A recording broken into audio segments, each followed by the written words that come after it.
Hello and welcome to Coastside Chats episode 6.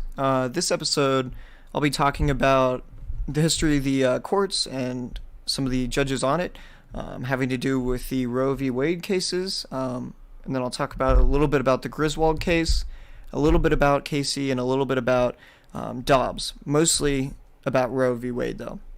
And then after that I'll have an open kind of discussion with everyone here. About their opinions on abortion or anything I brought up.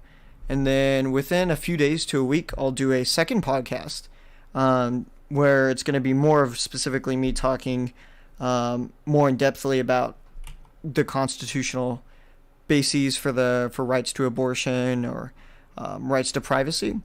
And then after I talk more about that in depth, I'll have anyone on who wants to bring up anything else that they felt they didn't get covered on this episode. So, yeah. Alright, so first we're going to be beginning with the 1965 Supreme Court decision on Griswold versus Connecticut. This was done over, the state had a law in place that banned the, distribution, I guess, of contraception by a doctor to I think just anyone, because the main case was argued that this married couple should have the right to buy contraception, and that it shouldn't have been limited by the state. And so I'm pretty sure the law banning contraception simply applied to anybody buying it, not single or anything.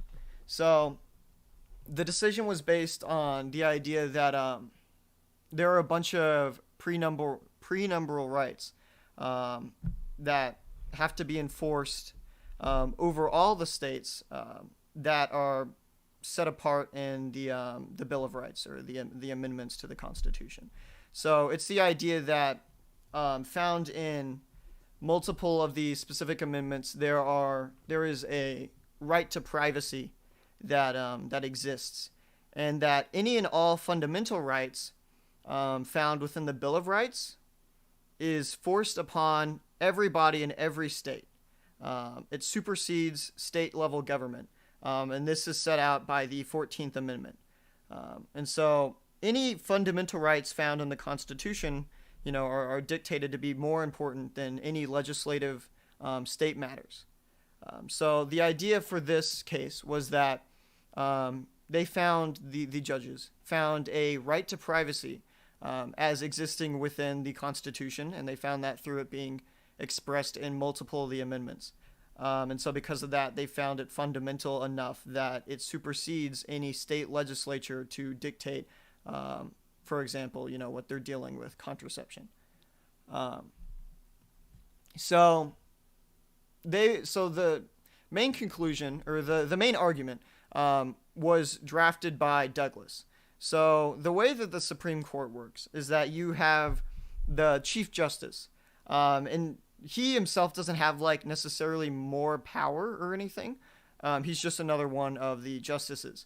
But what he is able to dictate is who gets, which of the justices gets the privilege of writing the argument for a specific case. So he writes, the chief chooses writes the actual decision. That's what all the other justices either agree to or dissent from. And so for this Griswold 1965 decision, the privilege was given to Douglas. Douglas, for context, he was a liberal justice at that time, the most liberal on the court. Although this was to clarify, this was done during a time in history where the Supreme Court was known as the Warren Court, because the Chief Justice was Earl Warren. And they are known for making a lot of liberal decisions. And so during this time, I'm pretty sure Douglas was still the most liberal, but I could be wrong. So he found that this fundamental right to privacy comes from the fact that before the creation of the Constitution itself, the United States followed common British law, or what's known as common law.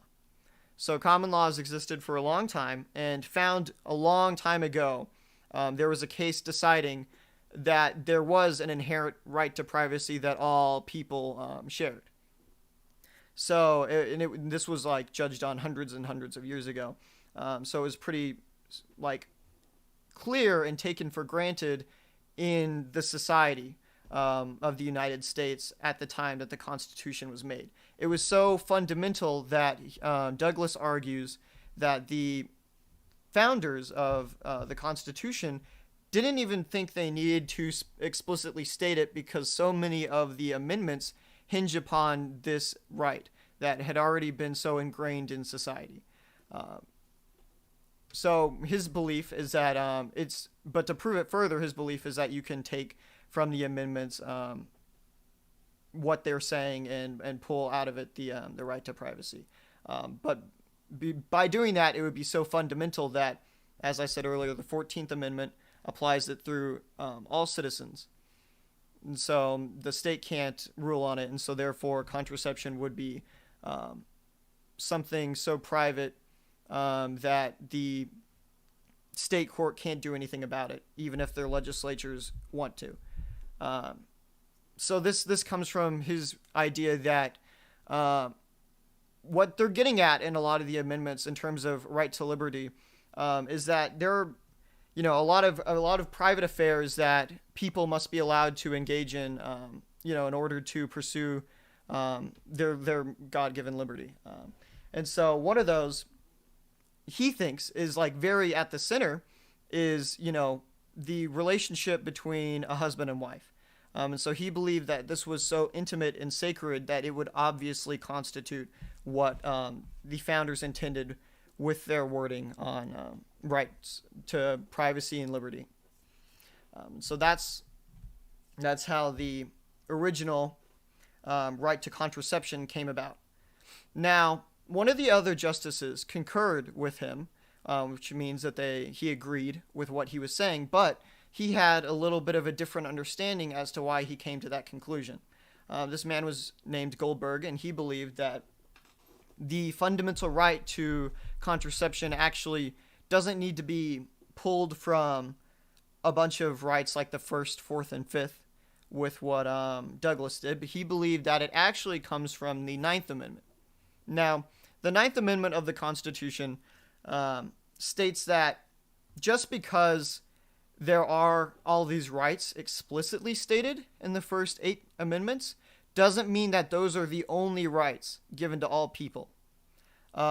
This was stated because Federalists, which this was a big argument between the Federalists and the Anti-Federalists, is that many of the Anti-Federalists believed that there was, the government would essentially infringe upon rights if they weren't explicitly stated. But at the same time, the Federalists were worried that by explicitly stating certain rights, that means that people would interpret it as all other rights aren't rights. They don't exist.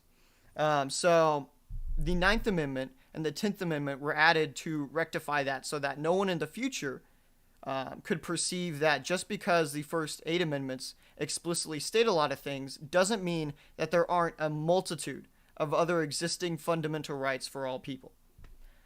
So Goldberg, the justice, cited that as his reasoning for there being a right to privacy and a right to something as intimate and secure and personal as contraception. The 10th Amendment helps also clearly define this as saying that any regulation or any powers not delegated to the federal government is then given to the states, or more importantly, the people to dictate. And so you could say, you could pull from that what that 10th Amendment is saying is that the states actually have a right.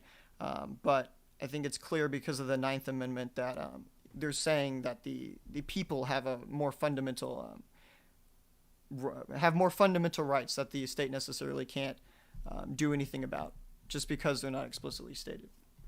So the way the Supreme Court works is just like all law, decisions are made And then later decisions follow the precedence of previous ones.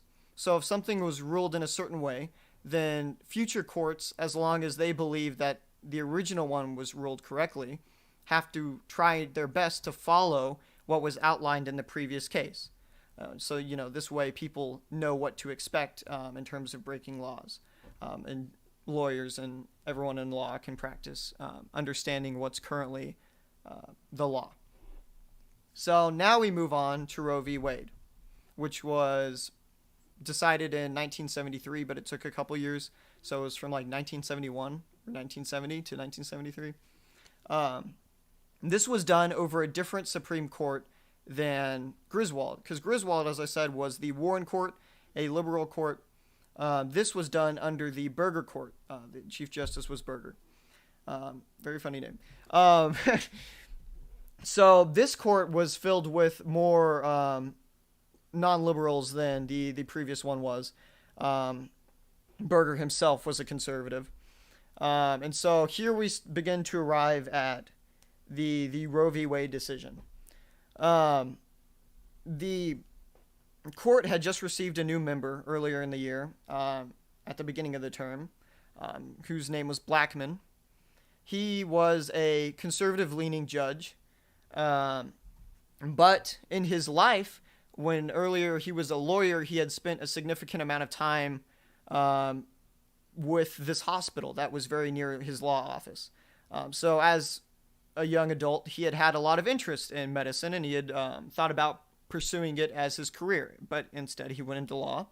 But he still gave a lot of legal advice to the hospital, and he spent a lot of time there watching the doctors do their procedures and talking to them about a lot of medical related stuff. So that was his background. Now, he came to this court at the beginning of the term, and he was also good friends with the Chief Justice Burger. They had been longtime friends since very young ages, and they had kind of gone in different directions in their adulthood, but they had still remained in contact, and they were very close. Now, when Blackmun started out, he was very slow at writing his opinions. The way he felt that he had a great responsibility because of the Supreme Court, because when he was in district court, or lower court, he felt that if he made a mistake, it was okay because the courts above him could correct it. But now that he was at the Supreme Court, he felt like it was his responsibility to get things correct. And so because of that, he would go over endlessly the cases that came before him. It would take him an incredibly long amount of time to write his opinions and to get all the information, because he always wanted to get as much information as he could before he made his final decision. So because of this, the other judges began to see him as indecisive, and they were worried about him because of that, because that's just something that you have to get used to doing, is, ending up and deciding. You can never really get to have all the information on any given case. So he got that, I don't know, they felt like that was just a part of him, was that his indecisiveness was clear. And so another part of him was that because he was good friends with Burger, a lot of the other justices viewed him with suspicion once he started consistently agreeing with Burger. A lot of the decisions that he made in terms of how he ruled, he would vote in line with what Burger did nearly almost every time. So a lot of the other justices began to view him as, quote, a Minnesota twin, because him and Burger both grew up in Minnesota. And because of his indecisiveness, and then because of his constant agreement with, his longtime friend, they felt that he would just simply fall in line behind whatever Burger did. This annoyed him, but this is also important for us to understand about the context of the court. So, I won't talk about standing very much, but originally they weren't going to rule on the Roe v. Wade case because they felt that they weren't sure if they had the ability to. They weren't sure if their court should be able to decide it if they had the proper jurisdiction over the case. But they ended up deciding that they did. So then Chief Burger handed down the opinion of Roe v. Wade to Blackmun.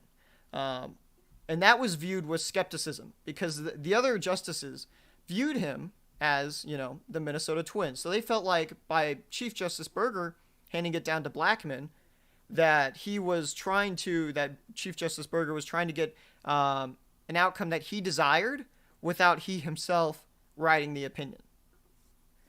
So at first there was a lot of skepticism because of that. However, they couldn't have been more wrong. They thought that it was going to be a conservative decision, but because of Blackmun's history with the hospital, he actually had a unique perspective on abortion and felt that it should actually be something that should be allowed legally, and that it was fundamental. So, at first, he began to research it heavily during the term.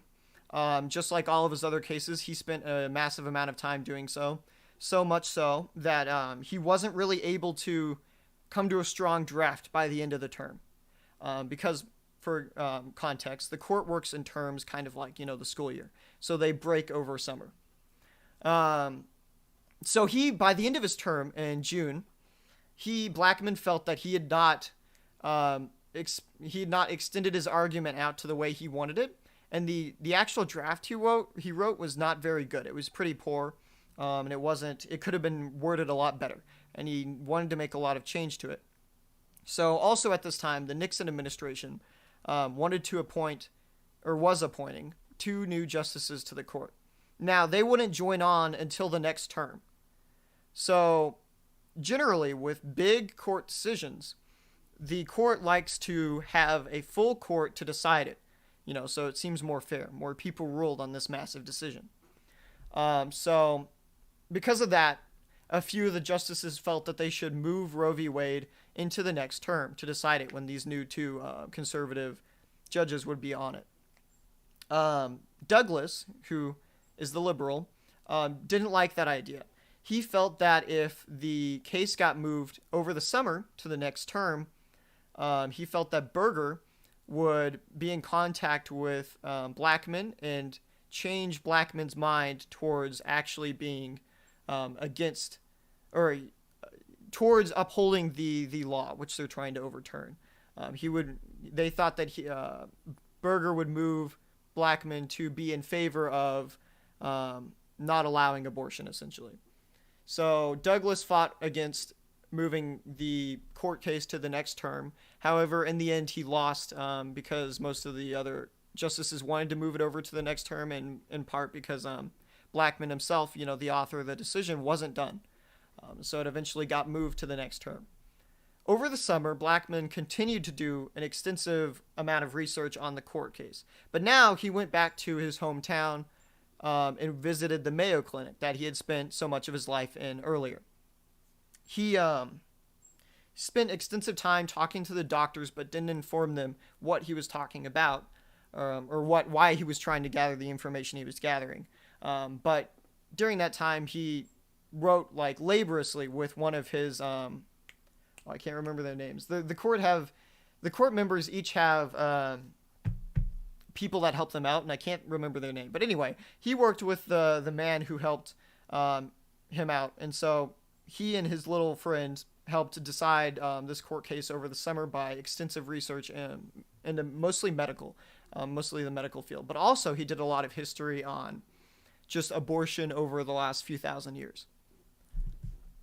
So then when they came back for reconvening in the next term, these 2 new Nixon appointees were on the court, meaning there were 2 more conservative votes. However, because of the way the court works, nothing was really decided yet. They weren't sure how people were going to sway in the final voting or not. Now let me look through my stuff.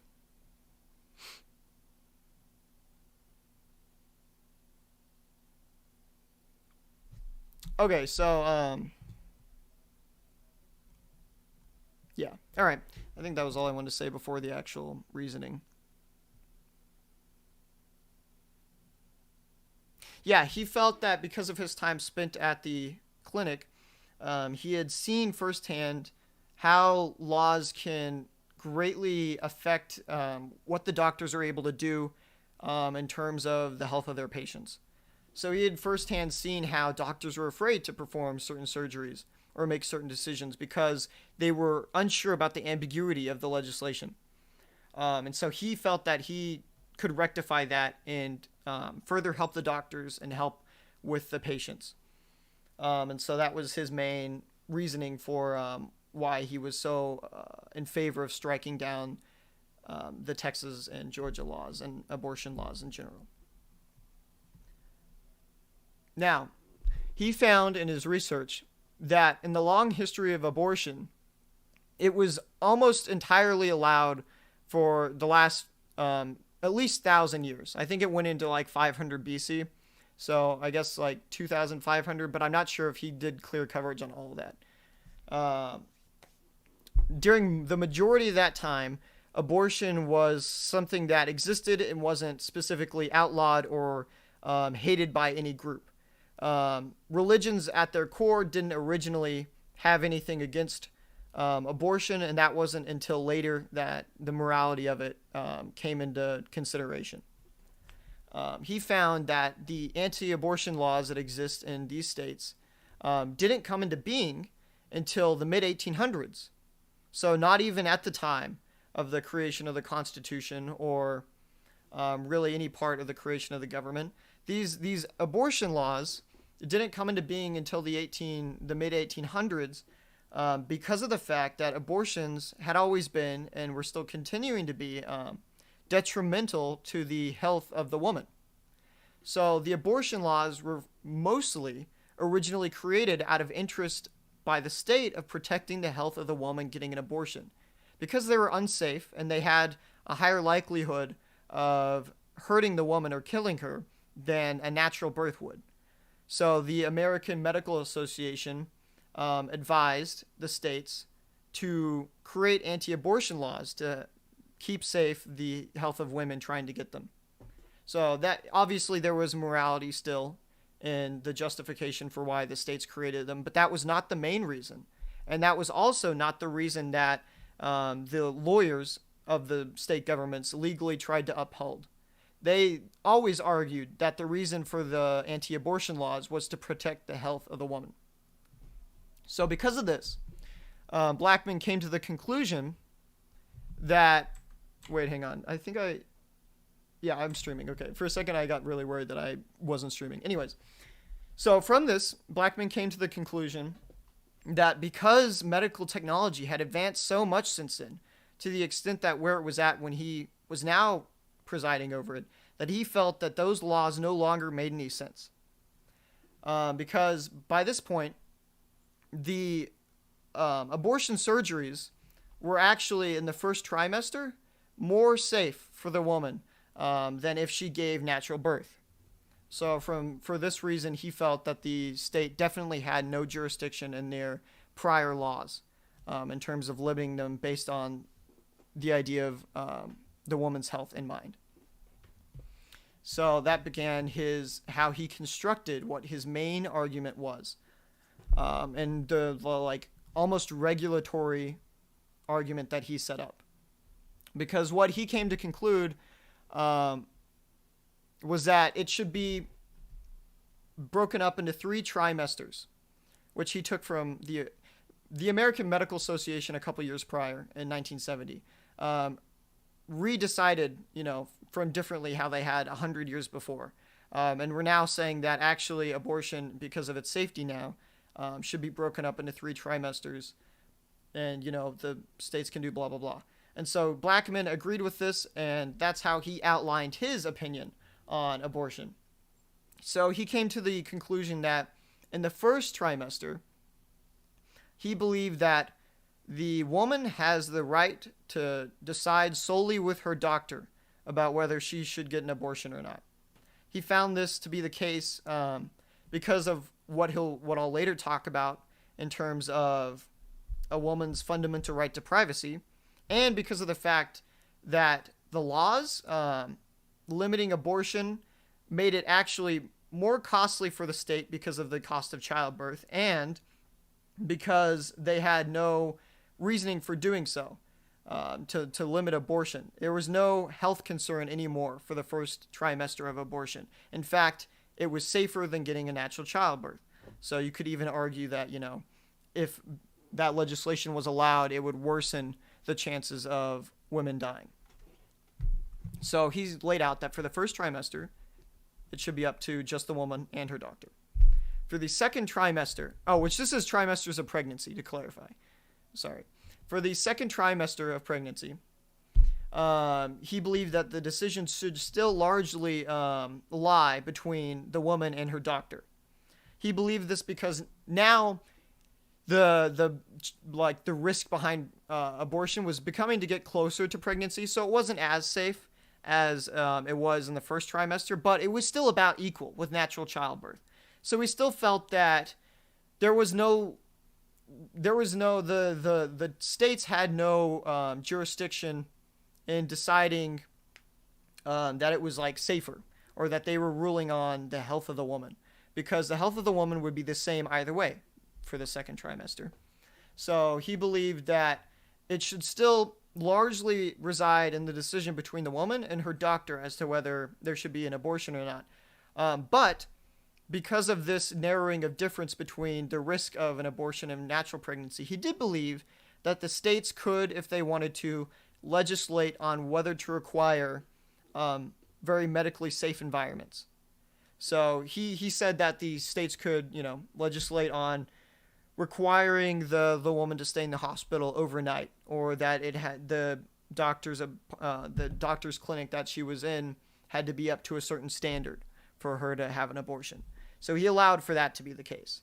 But in general, he still thought that the right should defer to the woman and her doctor. The third trimester, however, reaches a point that is known as quickening, or hang on, I can't find the word I want. Viability, there we go. So for the third trimester, quickening and viability ensues within the baby. Now, quickening and viability mean that the baby can now survive outside of the womb.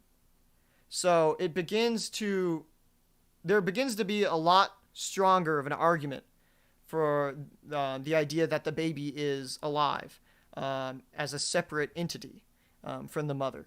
And so he believed that because the courts can't decide on it and no one else can decide solely on the morality of whether or not we should count this fetus as a separate person, he decided to leave that up to legislation. So for the third trimester, he said that the states could legislate whatever they want on abortion. They could ban it outright if they wanted to. Now, Douglas, the liberal, concurred with this overall opinion. Oh, and to clarify, this final opinion that I just explained was concurred to by... Oh, wait, no, I need to talk about one. Sorry.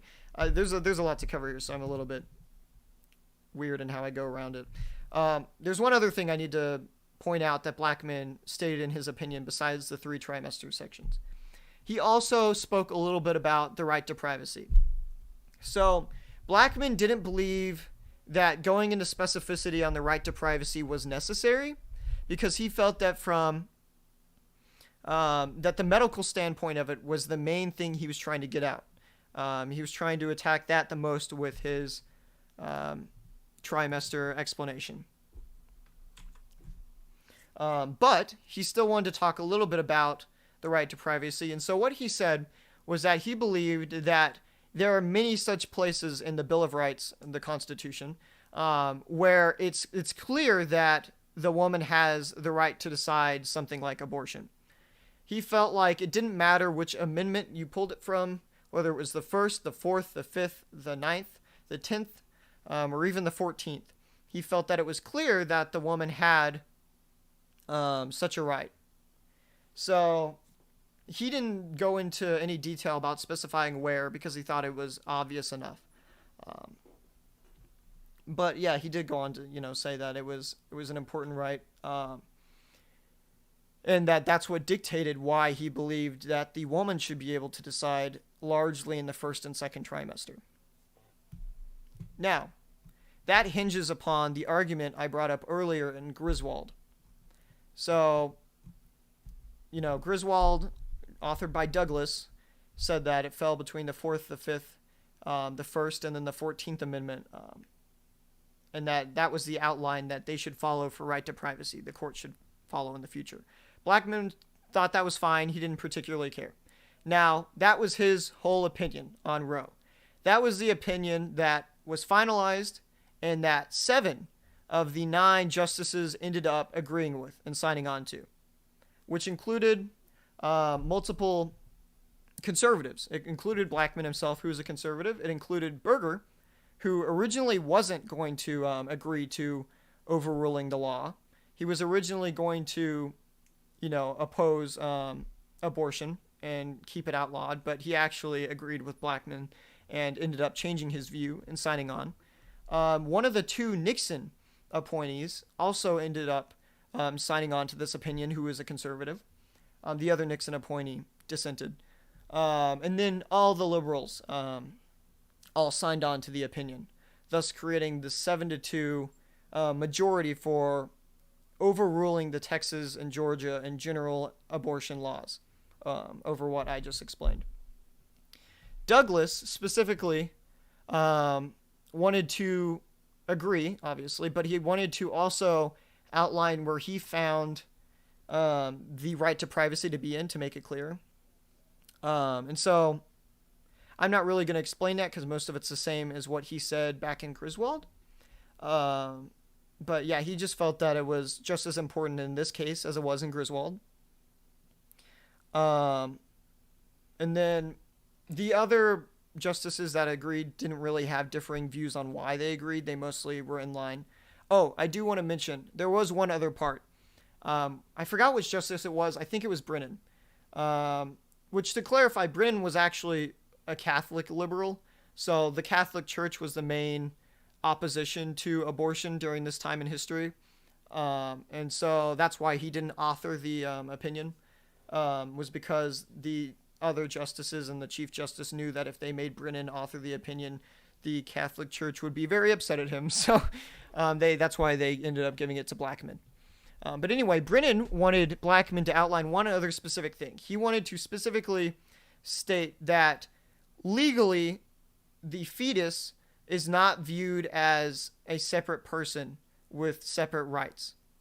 Brennan believed this was important to state because the legality of making this fetus a totally separate entity with the same rights as any other person would create a myriad of legal issues, because in the history of the court it had never been ruled that way, and so there would have to be a lot of changes over hundreds of years of law to make that the case. So he made Blackmun specifically state that. Other than that, that was about all the judges said. Now, the two dissenting judges, one of them I'm not going to describe because his argument's basically the same as the other ones. So I'm just going to describe Rehnquist's dissent, which he was one of the Nixon appointees. He believed that, to be fair, this doesn't matter too much, the dissenting opinion, but I'm also going to mention it just in case. He found that that he couldn't agree with a lot of what they said because he felt that the woman didn't have standing in court. So earlier I said I wouldn't talk a lot about standing. Standing just means that the person suing the government or fighting against the government has the ability to do so, or which I should clarify, not suing, but arguing against. So Rehnquist, dissenting, believed that the woman in this abortion case didn't have standing to essentially argue this. And he believed that because a person affected by a law, for them to disagree with the law and then take it to court, has to be founded on the idea that they specifically are affected by that law. So his point of view on this case was that she might have had a First trimester fetus at the beginning of the case. Therefore, she was directly affected by the law and would be affected by the change in the law. But his view was that by the end of the case, which took 2 years, obviously the baby would be an actual person and not a first trimester fetus. And so I think that logic's pretty faulty because obviously you can't do a court case in a set amount of time.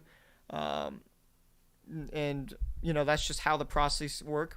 And so the other justices disagreed with him for that reason, and that they had concluded in prior cases that there would be exceptions to standing based on the idea that due process, the court could not rule on stuff in time, but that didn't mean that they shouldn't rule on it at all.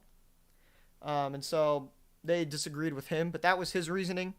And then the second part of his reasoning why he dissented was that he didn't agree that he essentially didn't view the Ninth Amendment as existing in the way that it factually does. He is what is known as a contextualist, a contextualist and constructionist. There are a lot of words for it. He's someone that views the Constitution and the Bill of Rights very specifically.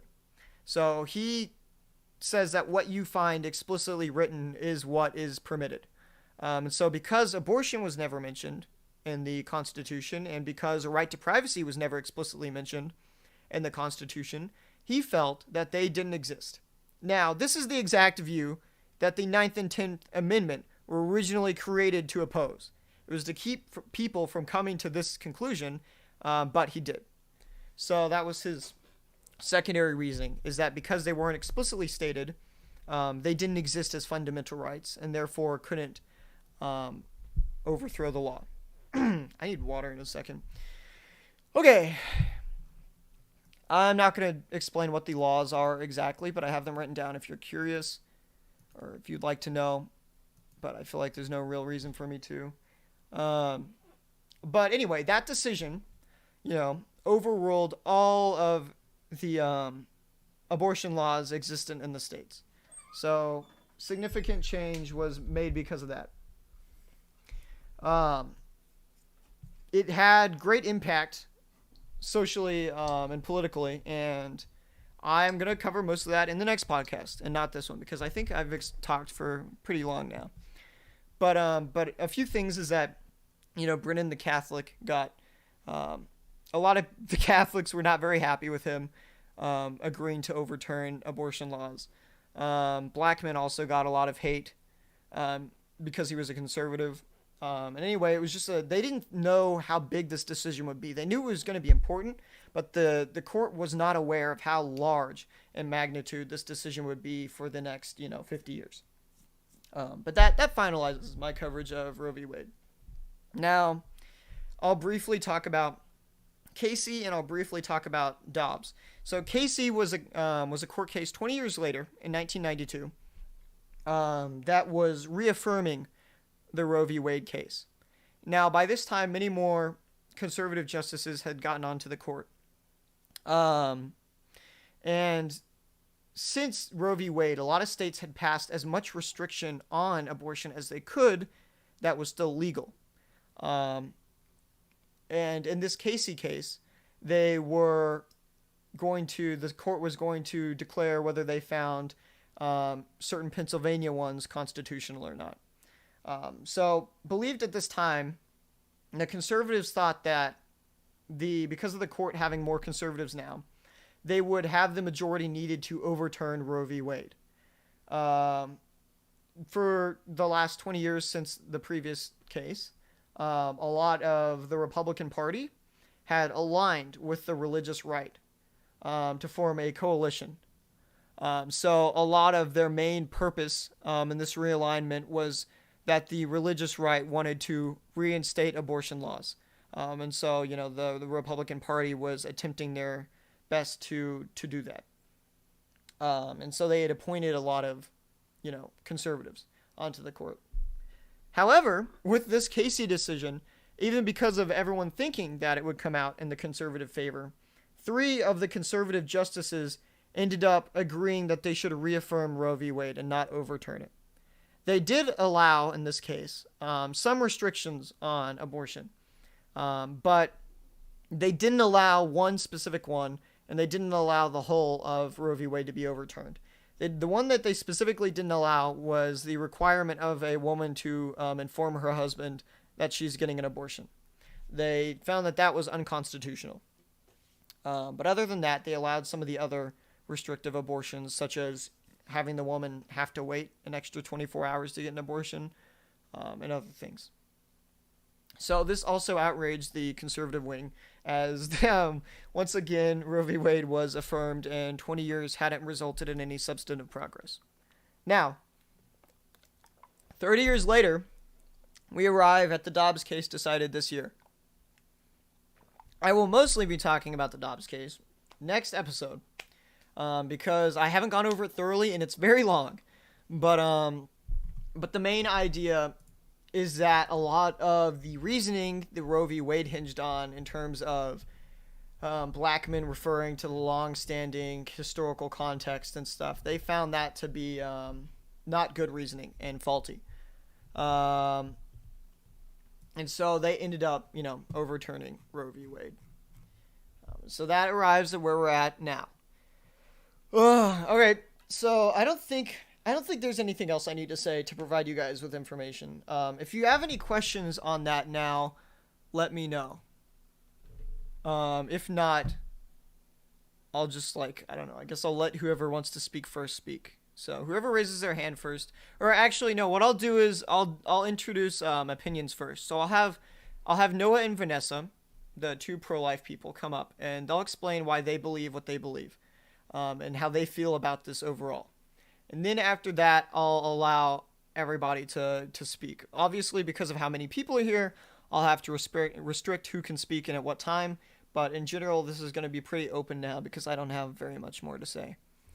And I'm interested to hear what you guys have. So I'm going to invite Vanessa and Noah to the stage. Hey, what's up? Okay, cool. You're both up here. All right. Hey, Noah. All right. I guess we'll have Noah go first. Noah. Hey, Jess, I just want to Mhm. also really quick let you know that you're on the Twitch stream. Your thing is still set to last week's thing. It is. Yeah, I don't know how to change it. I should be able to do I it as a fixed it. moderator, but... Okay. I just didn't press done in OBS. So, anyways, Noah, what would you like to say about your beliefs and what you think about, I don't know, just in general with abortion? You don't have to specifically relate it to what I just explained. I know I explained a lot. So it's very reasonable if you didn't, I don't know, if you guys didn't catch a lot of what I said or remember it all. Because it took me a lot of reading to get to my understanding of it, so I completely understand it. My summary wasn't exactly optimal. But anyway, yeah, whatever you want to say, Noah, go ahead.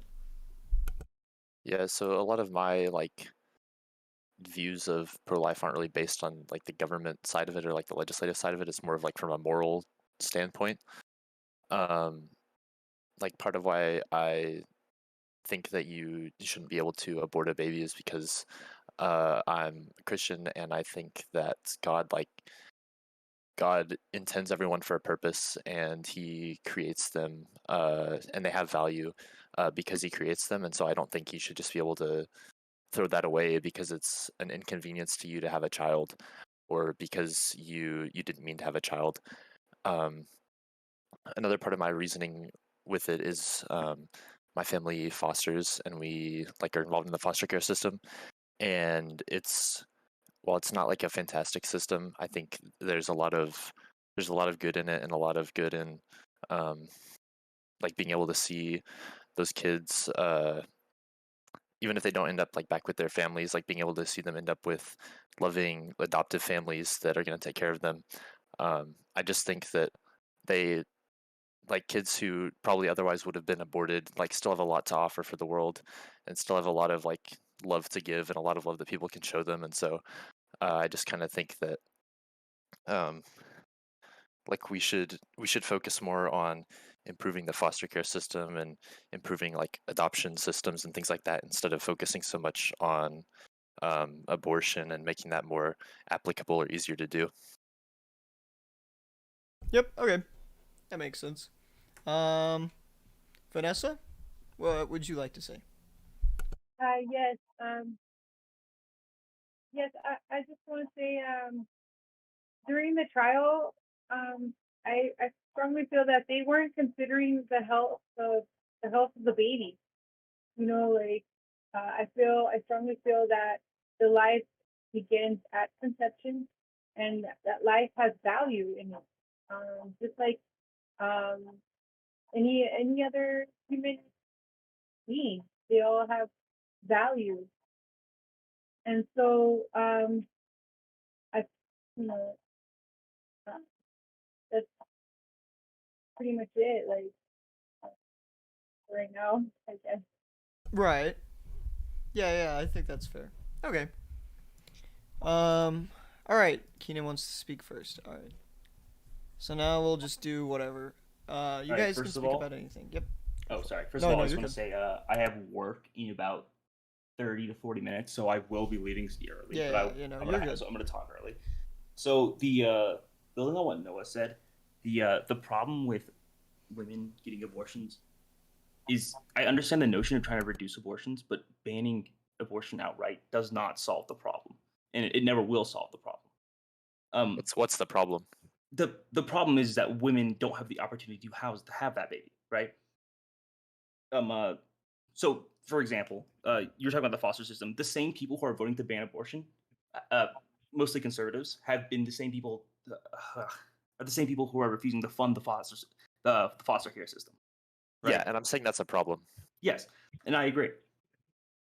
And on top of that was sorry, I'm stuttering a lot. Is the same people who are voting to ban abortion. They're refusing to give people maternal leave, livable wages, uh, free medical care.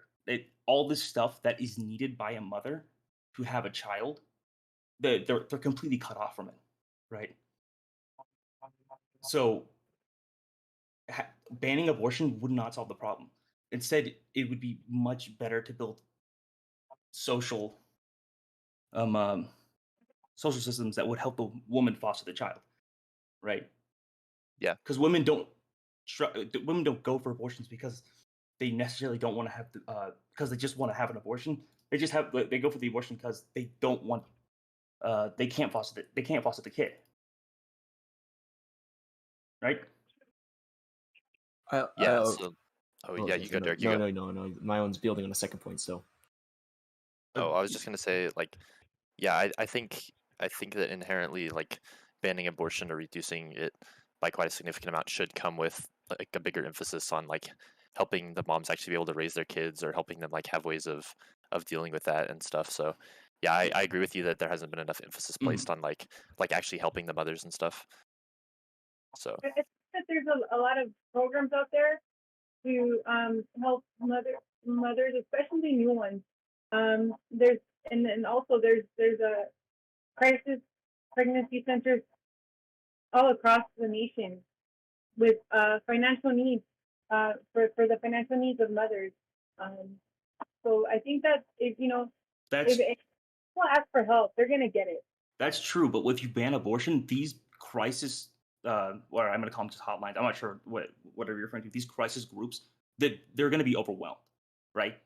They can't they can't handle what's about to happen, especially in 9 months, right? Um, Uh, uh, I think that there's already a big flow of people coming in. I think that with enough, you know, everybody puts their effort in into stuff like that, like there would be even a greater support, like a better outcome, versus if everybody's focusing in on other yeah, things like. I would agree with you. If everyone put their effort in, then it would be less of a problem. But sadly, the same people who are voting to ban abortion, they do not they don't care. That's true. this is a really quick point I want to just really add on to what Keenan's saying. This is not like to fuel either side of this debate or discussion.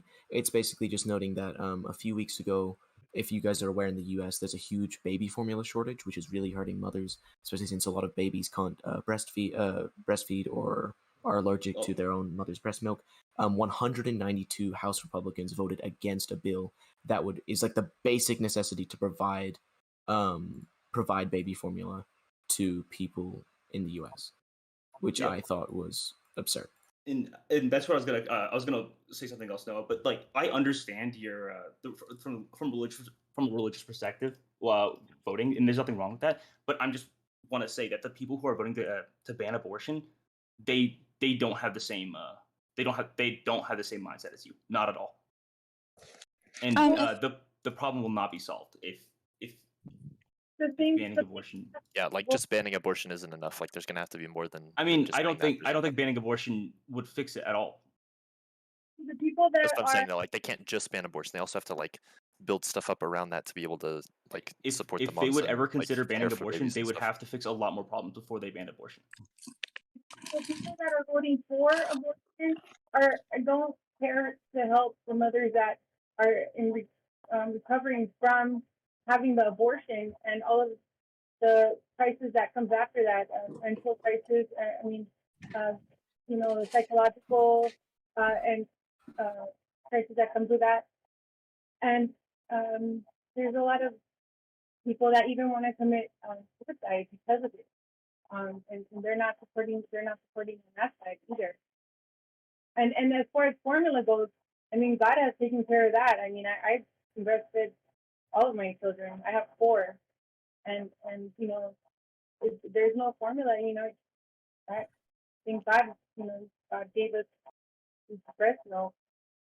The problem with that is that a lot of babies are like allergic to their own mother's breast milk. It's not a lot. Most mothers that use baby formula are not choosing to use baby formula because they can or they may as well. It's because it's their only viable option. Any other option would either take them out of their jobs, removing their funding from their family, and meaning that they wouldn't be able to provide for the rest of their family or themselves, or it would just literally kill their child. And that's not an option. I know that my mother, if she chose to breastfeed me and my brother, we would be even in a further worse financial situation we are now, and we would probably not be alive. Oh, and also I want to point out too that having formula is like essential for fostering because like you have to. That's like what you do for the babies. You don't like breastfeed them yourself. You're supposed to like give them formula and stuff. Mhm. So like having formula available is like really essential. Also, if you're banning abortion, because you have to like be able to use that in the foster system.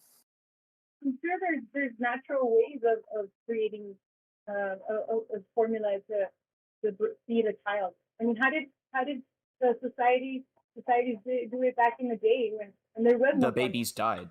Back in the day, the babies just died. Now we have a lot of technology and a lot of medical support online to help us. People make all kinds of things in their homes nowadays, where they can make their own everything from scratch. I mean, not necessarily. We still don't have the resources. If everyone can make the baby formula from scratch, then we wouldn't be in a shortage in the first place. It's the resources themselves that we need to make the formula. I think that the baby formula is really easy to accessible. I mean, it's something that you can it's easy to just go and buy. There's a nationwide shortage though. Do it from out in the street and then make it home cooked meal. Also, really quick, before we get any deeper into discussion, I want to really quickly note that Jessie had something she was going to say like 3 minutes ago. Sorry, Jesse. Oh, you guys are good. I just want to reiterate on what Keenan was saying. Something that I feel like a lot of Christians, when arguing for this, forget is that a lot of our like the state of our country is because of the political situation it's in, and like yes, we can focus on like the foster system and we can push for change in our communities, but it's the government that's not funding, and it's just like there's such a division between Republican and Democrats, and I think like Republicans constantly voting against things that are going to help these children, and then it's just like such a hypocritical standpoint, especially when you think about how they treat immigrants coming into the country and those children. And I just think that it's always so much more important to realize that we can't just assume that the greater good of humanity is going to save everything, when it's the reality and the sad reality that our world's just governed by politics, and I think voting is so important. I don't know. I just think that we can't have that mindset of like, oh, we're just all gonna come together and solve everything. Like all support these children. That's not how that works. There's systems and, funding that needs to be put into it, and that's all, aligned with what the government decides how to support. So yeah, that's all I wanted to say. Really quick as well. Noah and Vanessa, I did want to ask you guys this. What do you guys think should be allowed in the case of an ectopic pregnancy? What kind of For the viewers, you should should explain what. explain. Okay, Yeah. so an ectopic pregnancy is where the fetus starts forming, well, the zygote, I suppose, Okay. outside of the uterus. Yeah, and if the pregnancy were to continue to term, it would kill the mother and the baby. Well, it has a chance to kill the baby, but it would most likely kill the baby. Well, I mean, it would put if if it's gonna put the mother's life at risk, then I mean, it's definitely up to the mother. If she Okay. wants the baby to live, then that's fine. I mean, they're not the baby's not gonna live, though, right? So There's a chance for it to. A lot of people argue that the pregnancy would be carrying to term, if there's a chance for the baby to live, although it's like not guaranteed on either end. yeah, I think that if I always think like if it was my situation where like I have a pregnancy which is very rare though, right? Where like my baby's life or both of our lives are at risk. I would always want my baby to live, right? But if the baby is already like dead or if it's gonna not grow anymore, I mean I think that's different.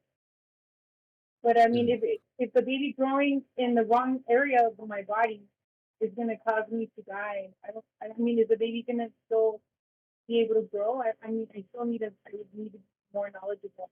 I don't know how that works.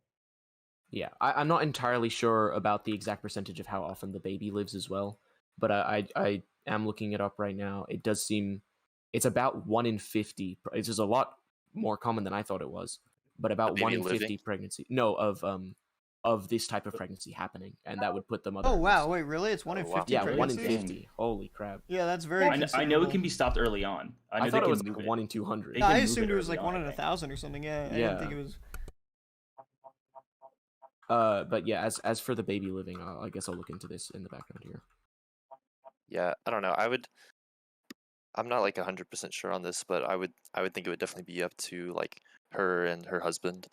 But like I would say first, you said like sometimes they can try to move the baby if they catch it early enough, right? Very early on. Very early on. Okay. So I would support trying to do that over anything else. But- Um, Of course, Okay, well yeah. the problem with that is Like- that women typically don't go in for check-ins. You don't just go in especially, to randomly check if you're pregnant. Yeah. Especially lower class women because they can't afford it.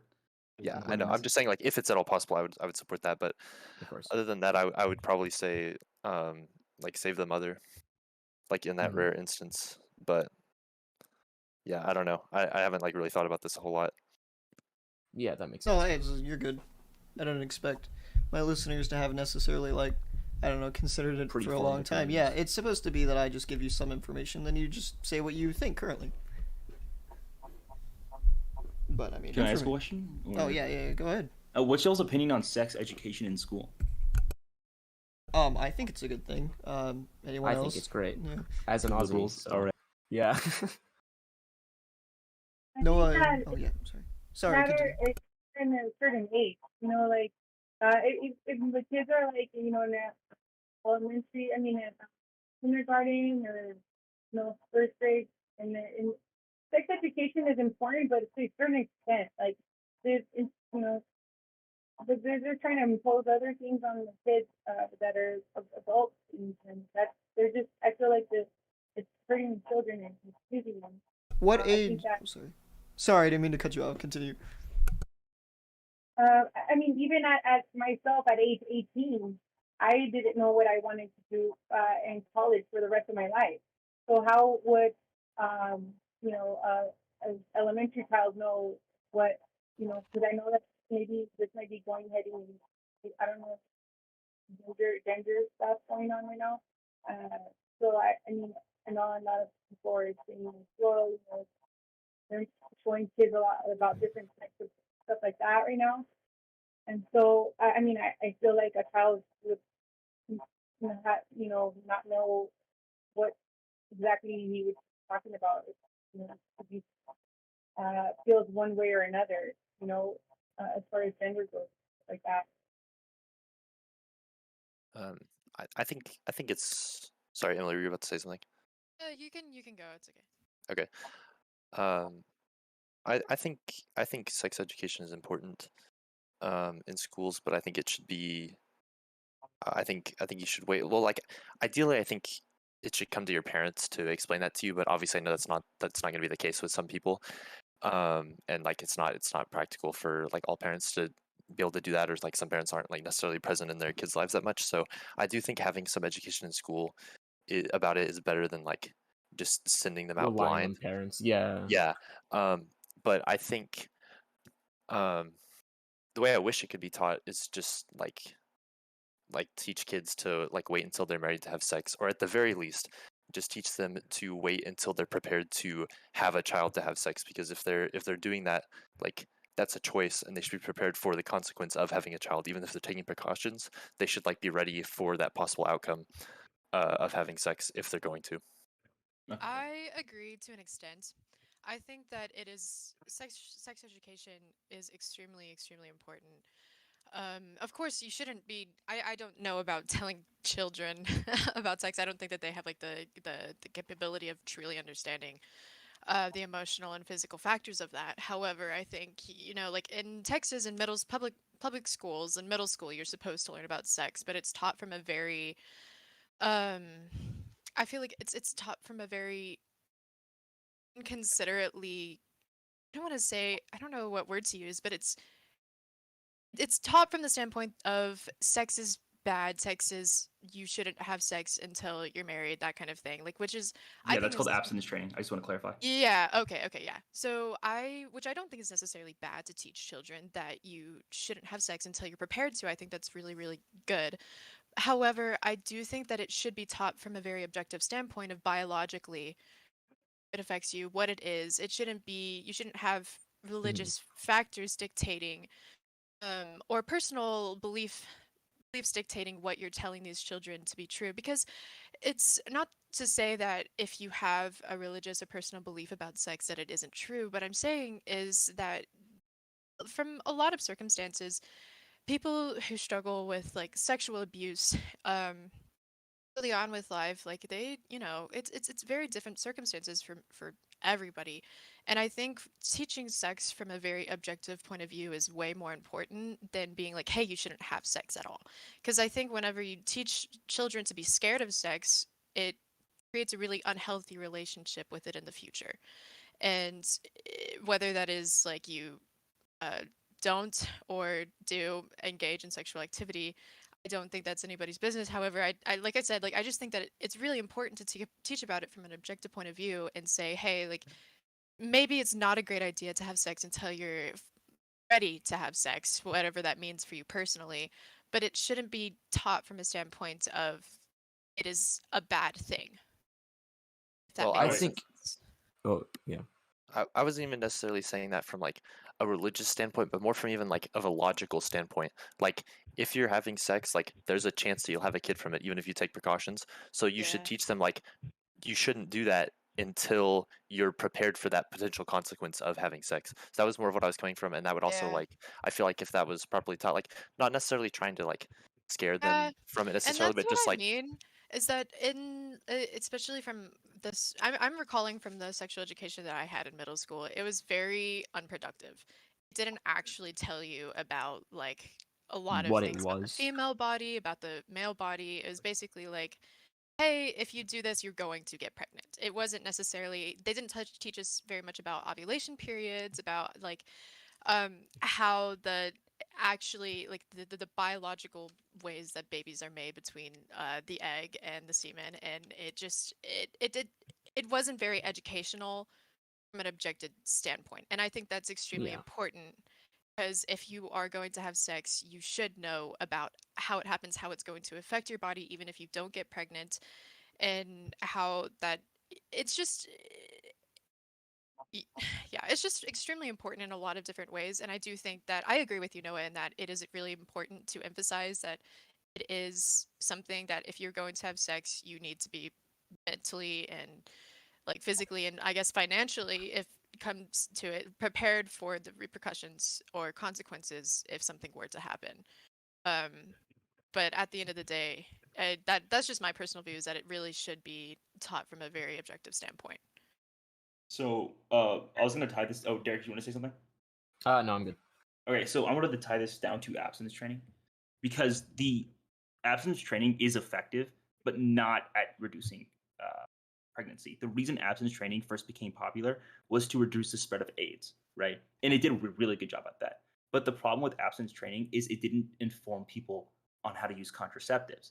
So when they reached that age when they reached the age to where just people, they broke and they started to have sex, right?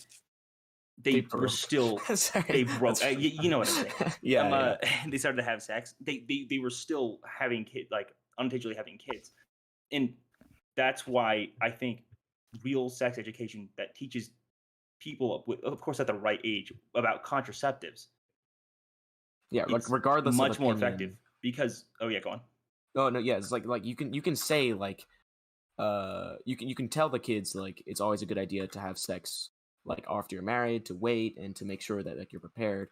But I also think it's like as like an extra thing onto that, you can say like, but if you're gonna have sex, here's how you can not have a child, or here's how you can try to prevent it. And Because that's I diseases. know from what I've heard from like my friends and you guys is that that's very avoided within like at least Texas schooling. I'm not sure about the rest of the world.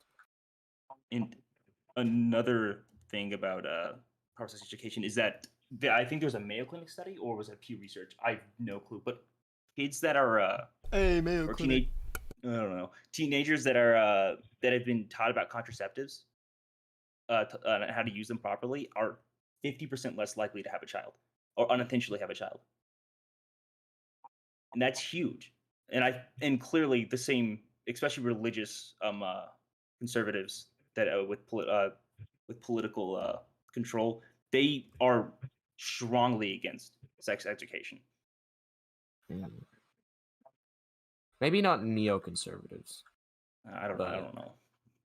Yeah, Right, no, theocratic fascists. The current position is as is in the government is very like no sex education, because that's gonna make your kids have sex or something. So Jessie's microphone isn't working, so she's going to use mine. Yep. All right. Okay, I'm gonna remove her from the thing now. Okay, so one thing I wanted to add on to sex education, just from like a personal standpoint, I also think it's like, especially in this day and age, as we're realizing mental health is so much more important, social emotional learning, whatever you want to call it. I feel like we also need to put emphasis on the social aspect of sex education. A lot of it's just like you say that a lot of kids aren't, like, you have to teach them that they can only have sex, or that they should, like, you recommend them that they should only have sex when they're ready. But we live in a social culture where people feel pressured. There's a lot of instances, and the way that porn kind of subjugates a woman into being submissive, it leads kids to, and the kids have unlimited access on the internet. Like, it's just like it's very likely that kids will grow up with that they'll believe that yeah, the unhealthy social ideas of sex. And so it's so important to teach kids that, like, this is, like, you're allowed to say no, and you're, like, this is what it's supposed to be like, and it's not a negative thing. I think I want to emphasize what Emmy was saying. Like, we cannot teach it as if it's bad, and we need to teach people about the social aspect as well. Like, there is going to be pressure into doing it, and I don't know, I think that's a huge problem we have that we don't really notice. Yeah, I know you were all talking about, like, contraception and stuff, but I just want to bring that up too. Yeah, I do think that she's right in that it's a really important social, especially coming from a woman in this day and age, like a teenage woman like right now. Like, it's a very very weird social culture surrounding sex, on a woman's role in sex, and I'm not entirely sure how to tackle that social aspect through sexual education within schools. because that is a very hard thing to learn whenever everywhere has different social norms for this sort of thing. But it is something that I feel like as a society we should touch on, that it is, women do have very different sexual pressures than men in a lot of different cases. Um, It goes for men as well. yeah, not to say that it doesn't go I for just men. feel like it's a big factor that a lot of women and also men, like, they get into situations where they don't feel comfortable, and then they get into abusive relationships, sexual abuse, sexual assault. I'm not gonna pull up statistics for it. It's a thing that's commonly shared between the experience of being a woman, but yeah, I just think it's important to at least bring up the social aspect and how it can affect your mental health and the way you think about sex. So yeah, that's all I want to say. That makes sense.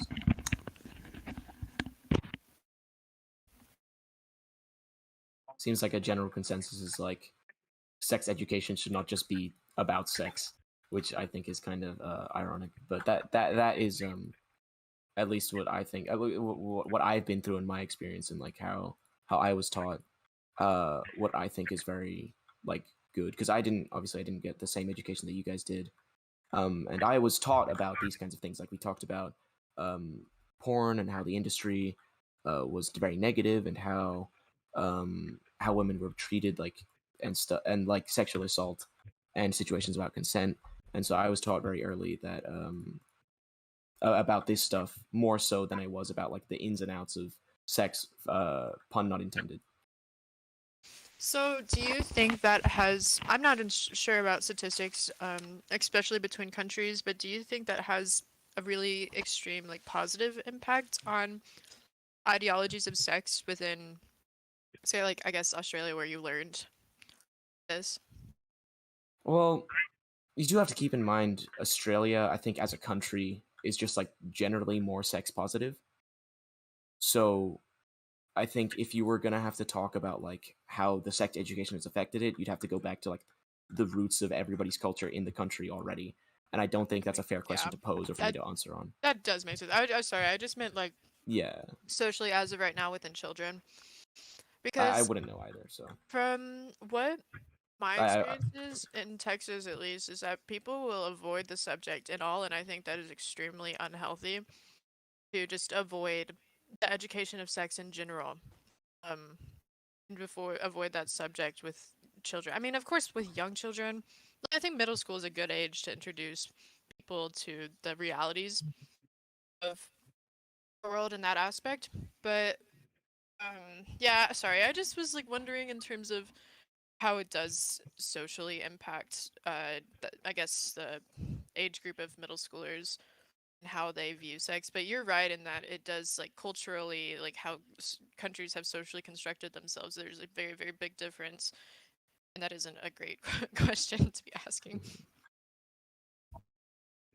I I wanted to say that I think that overall I've noticed with time that you know, God has been left out of the equation. And so I feel like whenever there was more of God in society, I think that more of the moral values were taking place. And that, talking about education, so like I feel like whenever we have God aligned with our education and in our lives, I feel like that also has a big part in, like respecting. Um, you know, I think it would give you a better incentive of like maybe waiting for sexual marriage, and maybe like respecting the opposite sex and stuff like that. I just strongly feel that as well. Like when it comes to um, people having sex. Like people. I know that like in the social media, like they portray a lot, like and it's so normal now. Like like one night stands, and like people just meet each other and like right away they're going at it, and I think that's very opposite to um what God would want from us. And so I think that also has a big role in society that has taking place. I think we do have to keep in mind though is that like the teaching religion and like having religion in schools or education is something that is very very touchy. I mean, yeah, and so I mean, with the way society is today, like everybody's having their own. Everyone has their own religion and everything. That's understandable, but I mean, things weren't like that back then. Like it was a lot more different, and the rate of some abortions that are just like far more than like many wars, and it's just like it's scary. It's sad. Mhm. So, actually, Wait, let Kareem talk. I'm gonna. Sorry. Cream go. You have to understand that the rate of abortions has only gone up because we can actually like record these things now that they were legal That's and also safe for a true. while. Abortions have always been very, very common, but you can't really record an abortion and like as a data point like the rates before, I don't know, however long ago, because you wouldn't know if it happened. You had no way of knowing if someone got into like you know um an abortion and like at their home, with the the classic like unsafe um type with like a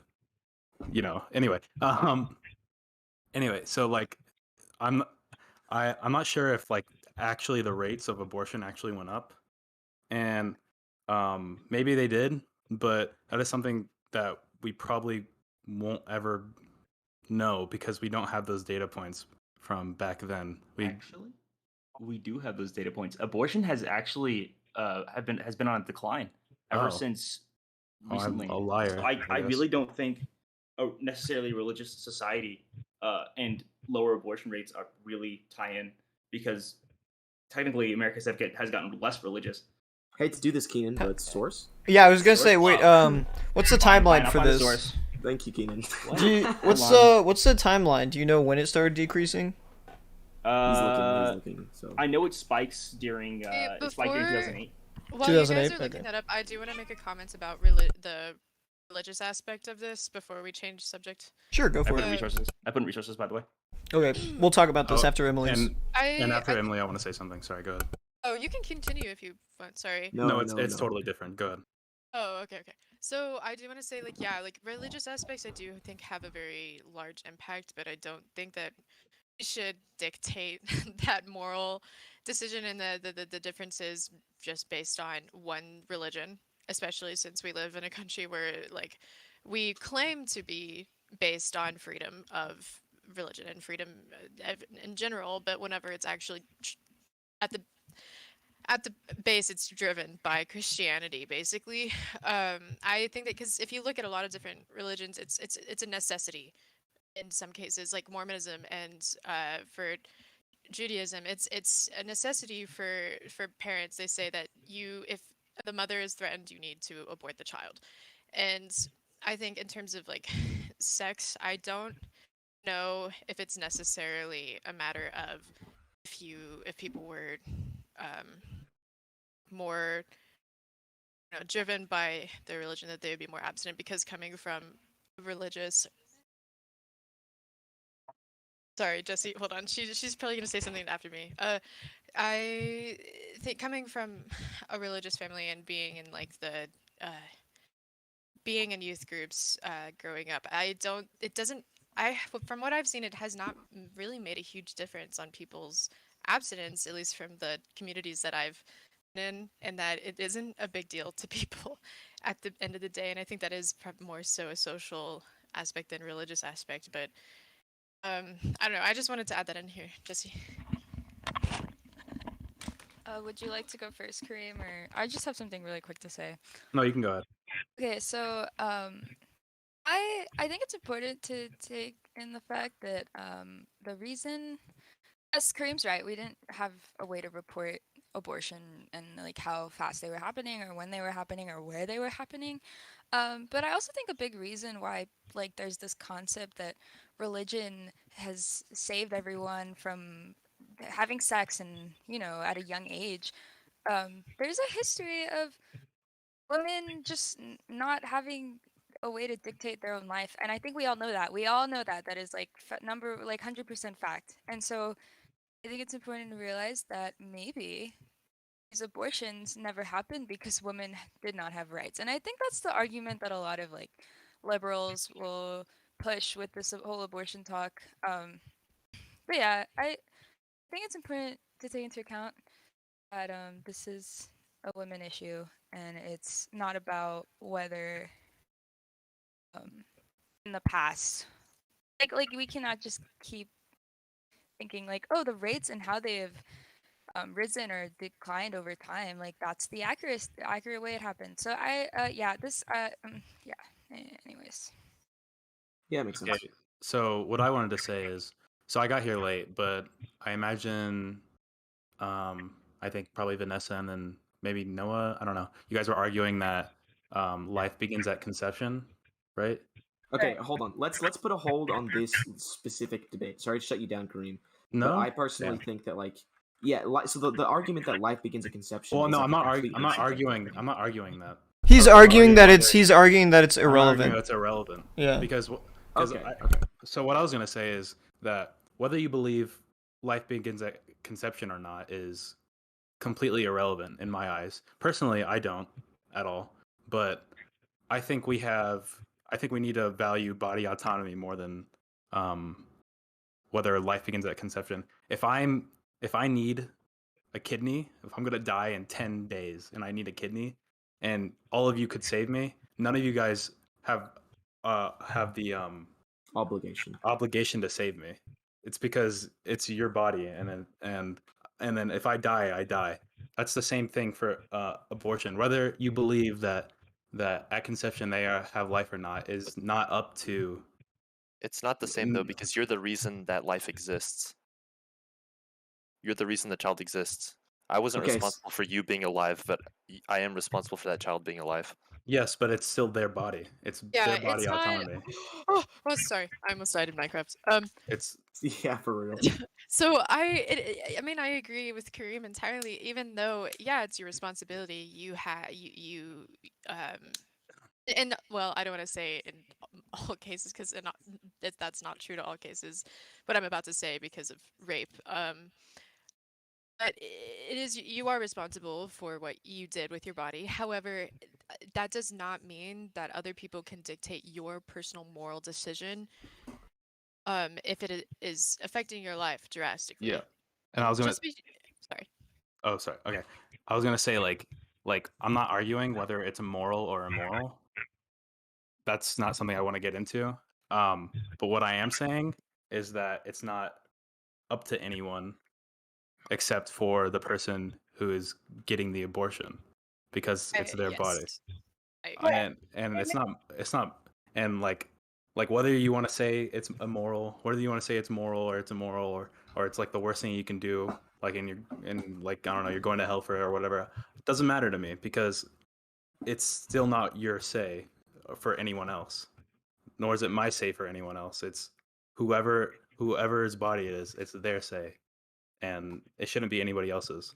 So that's why I think that goes back to how it doesn't matter if you believe life begins at conception or not, because it's still a body autonomy issue, not a life issue. I agree. If you believe that somebody... Hold on. Let's let Vanessa talk. Sorry, I didn't mean to cut you off. Well, what point is the baby like a human? So that's something I can't answer, but I think at what point they don't allow abortions anymore unless it's like a medical issue. I think it's like 12 weeks. It's like, what is it? Well, So the original Roe case said that up until the third trimester, the state doesn't have the right to outlaw abortion, is the idea. So it's like if it's I'm pretty sure if it's medical, like if it's like life threatening, I think it's supposed to go through. I think if it's life threatening, it's through all 3 trimesters, but I could be wrong. If it's life threatening, you can get abortion like pretty late. But see, that's yeah. I don't know the answer to that question. Whether when we consider them uh, a fetus or whatever, when we consider them to be their own person or not, I can't answer that. But I do know at some point that they are not their own person, and at some point they are. And whether or not we can decide when that change happens is hard for me. But personally, like if you get an abortion really early on when the fetus is really really early in development, I personally don't think that's immoral. Um, but I can't tell you when I couldn't personally tell you when I think that um you shouldn't be able to get an abortion if it's not like life threatening or whatever. Because I mean, whenever someone says that they're pro-choice, that includes like late-term abortion as well. It's not just very early on. Like there's abortion Yeah. happening at 9 months. I mean, and so I was just Well, curious. that's just if it's a life That threatening. yeah, okay. I don't See, know if that No depends one- on the person. Yeah. That's no one. generalizing that to the entire pro-choice Yeah. Yeah. belief system is probably not entirely correct, because sure, you're right. If you're pro-choice, it you know, it just in general it means that you support, you know, people having the ability to get abortions. However, that does not mean that there shouldn't be regulations. Yeah. Yeah, there's yeah, obviously with any large group of people, everyone in it are still going to have differing beliefs. So, I don't think I don't Yeah, I know don't think I don't know anyone any here- specific statistics, but if I had to guess, I definitely don't think a majority of pro-choice people think that you should be able to get an abortion 9 months in. I think the I agree. majority probably fall in line with what the law was for the last 50 years, which is what I described at the beginning, which is that the women should generally be able to choose for the first 2 trimesters, or like, what is it, like 30 weeks, I think? I could be wrong. Yeah, Or they personally- just see it as a body autonomy issue. Thank you very much. Personally, I've never met or talked to any pro-choice person who thinks that you should be able to get an abortion at 9 months. That's ridiculous because I'm sure That's- some people believe that. I just don't think I'm it's sure, the majority. I'm sure it's some people, but like I'm sure that's such a small minority of pro-choice believers that it's like I think that was blown out of proportion. If I'm not mistaken, I think that they was allowed the late term abortion, especially I think it was in New York not too long ago. I can try to look it up, but and I'm not saying that I'm sure that a lot of people are not for late term abortion, but I'm just saying like whenever people are pro choice, I mean pro choice, then that includes that's also going to have people in that category where there's going to be late term abortions, and then that's going to allow for that as like an opening window for things like atrocities like that, and even midterm abortion, like the baby is how many weeks would you guys say that a baby is fully developed? How many weeks would you guys say, or how early is too early? Okay. Yeah, so yeah. Well, sorry. no, you go. I mean, you can argue with literally any belief system that there's always like someone with the extreme views. Like I could argue, obviously, you're arguing that there's people who are pro-choice who believe that you should be able to get a late-term abortion. Well, I mean, if I go the other way, I think there's people who are pro-life who believe that women shouldn't be able to have any rights. They think that that we should get rid of. I believe this is on actually the Texas GOP, like I don't know, like their whole platform. Goal list, yeah. Yeah, but they believe that women shouldn't have any access to any contraceptives, birth control, or any of that, or they and which is totally out of line. Yeah, that's why I talked about Griswold, is because Roe v. Wade and Griswold are fundamentally very similar, and because they're based on the right to privacy. So I don't think bringing up the fact that that abortions leads the way to late-term abortions is kind of unfair because we've never really seen that like legally, or I mean, like, sorry, in a case where in a case where where the mother is not threatened, we've never seen people get late-term abortions because it's illegal, right? Um, but and you bring that up is kind of unfair because that's not a problem. It's never been a problem. But what is a problem is what actually is a problem is if I go the other way on the pro-life side, that the Texas GOP is trying to ban, contraceptives, and they're trying to limit rights that have nothing to do with whether you believe life begins at conception or not. That has nothing to do. Contraceptives like birth control, that's just hormonal. I mean, that's not, no matter how deep you can go, that's not killing any babies if you believe it or not. So like, I'm just kind of confused on where you're going with that, to be honest. Well, I mean, I'm just saying that the abortion of pro-choice is going to open the door for abortion no matter what. Like, for instance, you were saying, oh, well, I mean, I'm not sure who was saying earlier, but they were saying that, a lot of abortions were not reported early on in time. Yes, because there was no safe abortions because they're not allowed. Right. I mean, but no, they were saying that a lot of abortions that they were okay. Well, pretty much, I'll get back to that right now. What I wanted to say was that, for instance, like I know that okay, with having a lot of abortion clinics, okay, because they were saying, oh, there's not a lot of rise right now, but however, like my mother experienced when she was studying for her PhD in Pennsylvania. I know that she got pregnant with twins on her right, a year before she was going to do her PhD, and they suggested to her to have an abortion. I mean, and so I think that suggestions like that, yeah, like um, are going to be contributing to people having abortions and stuff like that. Like I think that companies uh,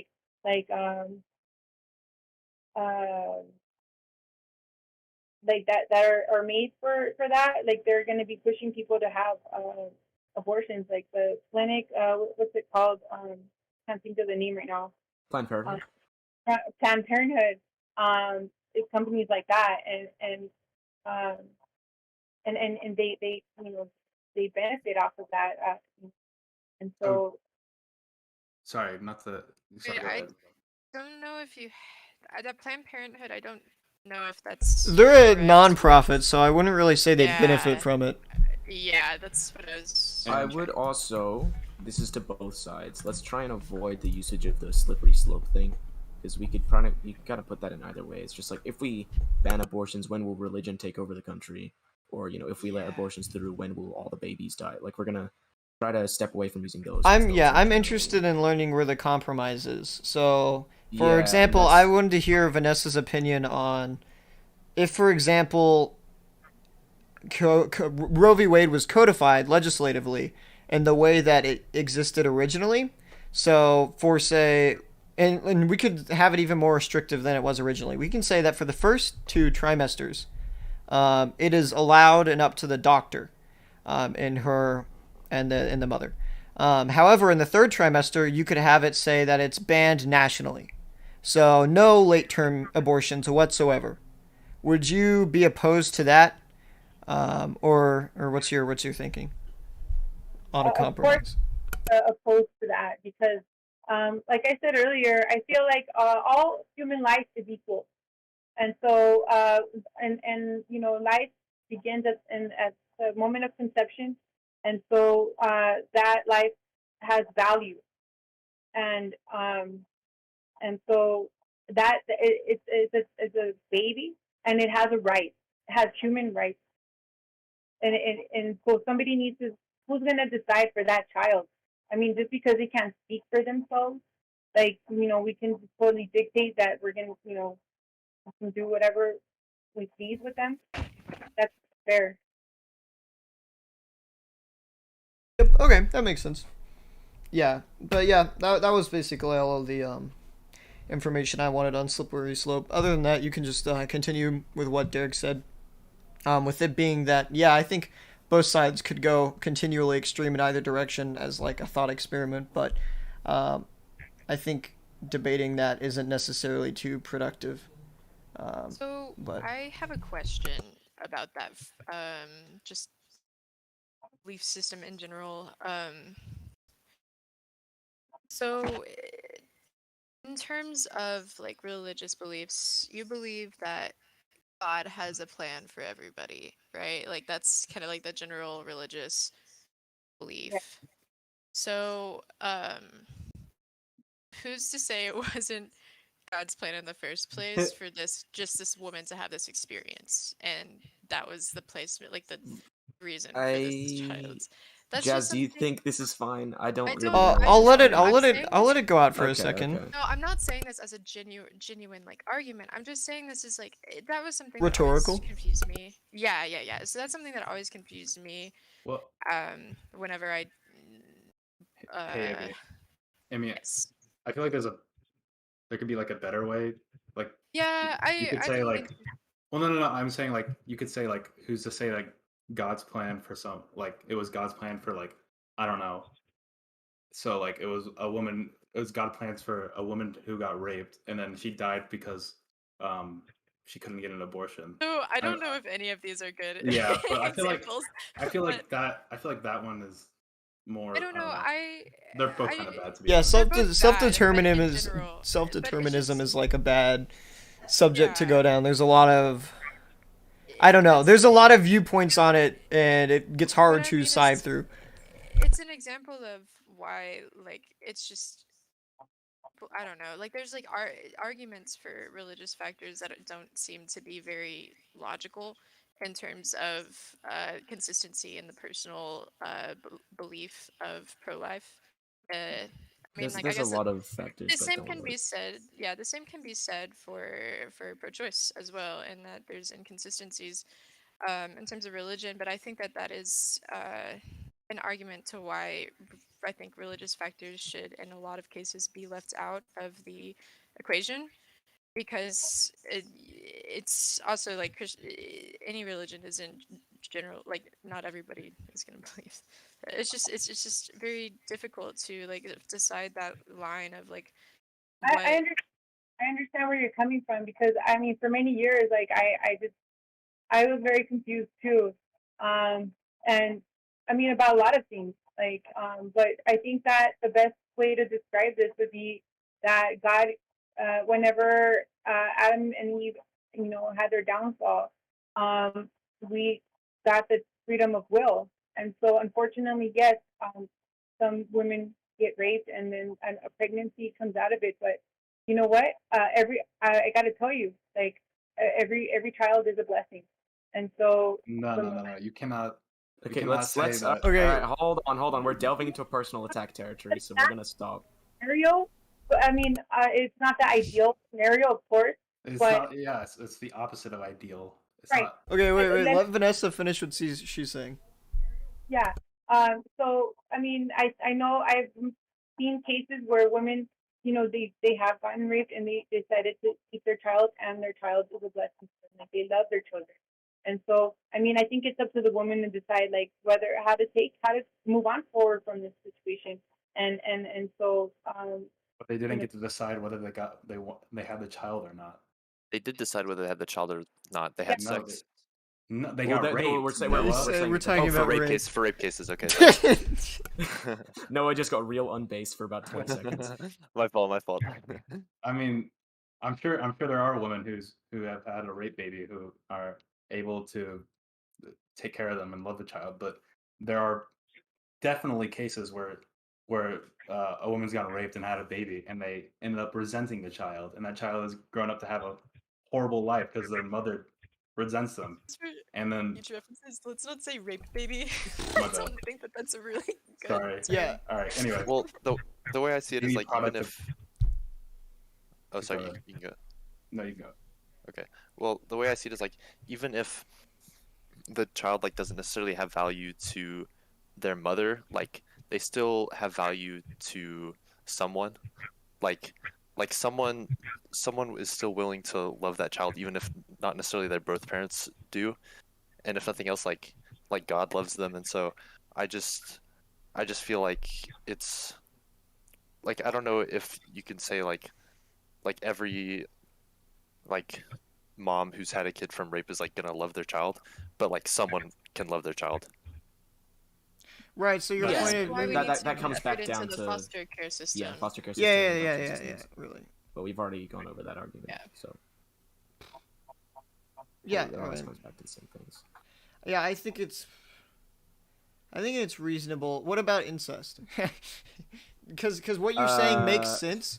What you're saying makes sense, I think, for rape. I understand where you're coming from on that. If the systems in place in our country were different than they are currently, but that's what you're arguing, is that in that reality, it would make sense for rape children to, actually have a reasonable life.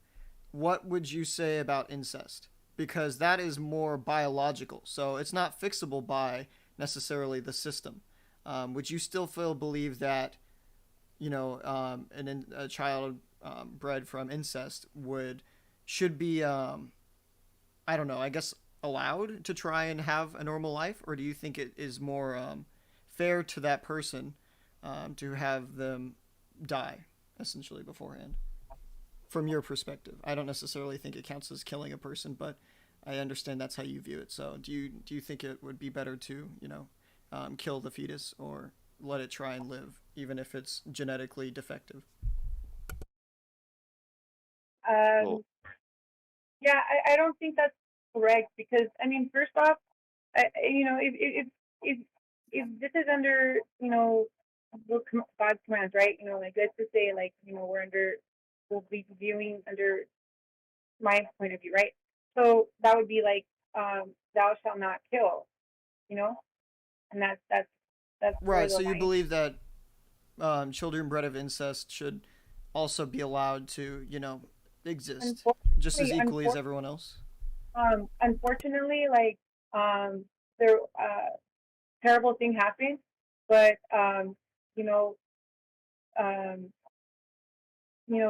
but that's not the child's fault. That's not the baby's fault. Yeah, that makes sense. No, He do you has have a anything? life. Oh, sorry, He has continue. life. What all right. Well, what did you say?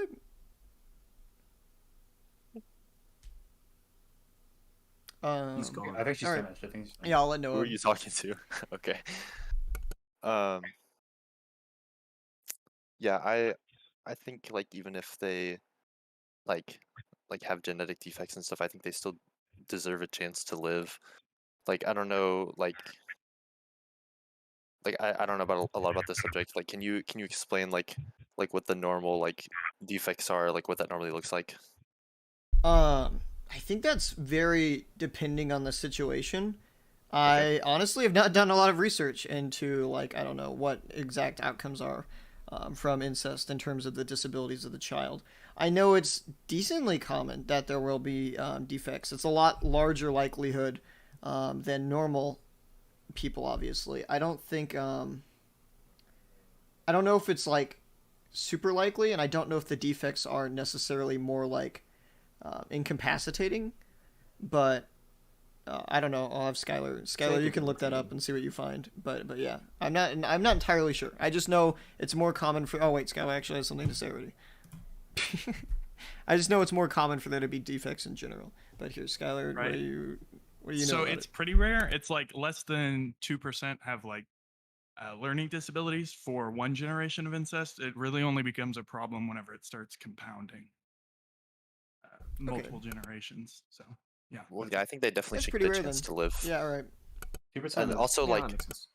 also I'd think it's kind of on the similar level of like would you abort a kid if you know they're gonna have Down syndrome? Yeah. something like that. Like, and that's stupid. Like one of my foster brothers that we had, he had Down syndrome, and he was still like he was amazing. He still like loved us. He still like took in like he still showed empathy, and he's still like he's not gonna live a what you would call a normal life, but he still like has a lot to give to the world, you know? Yeah, I think I was like contemplating that like a few minutes ago, and I think a lot of people probably inherently do find a difference between the defects bred from incest as opposed to normal. But I personally am not currently able to see what the exact differences are, so I'm not going to argue that point. I just think that that is a general thing that I've pretty sure seen people believe that Yeah, there's a difference, but I'm not going to argue on it because I'm not sure where it is.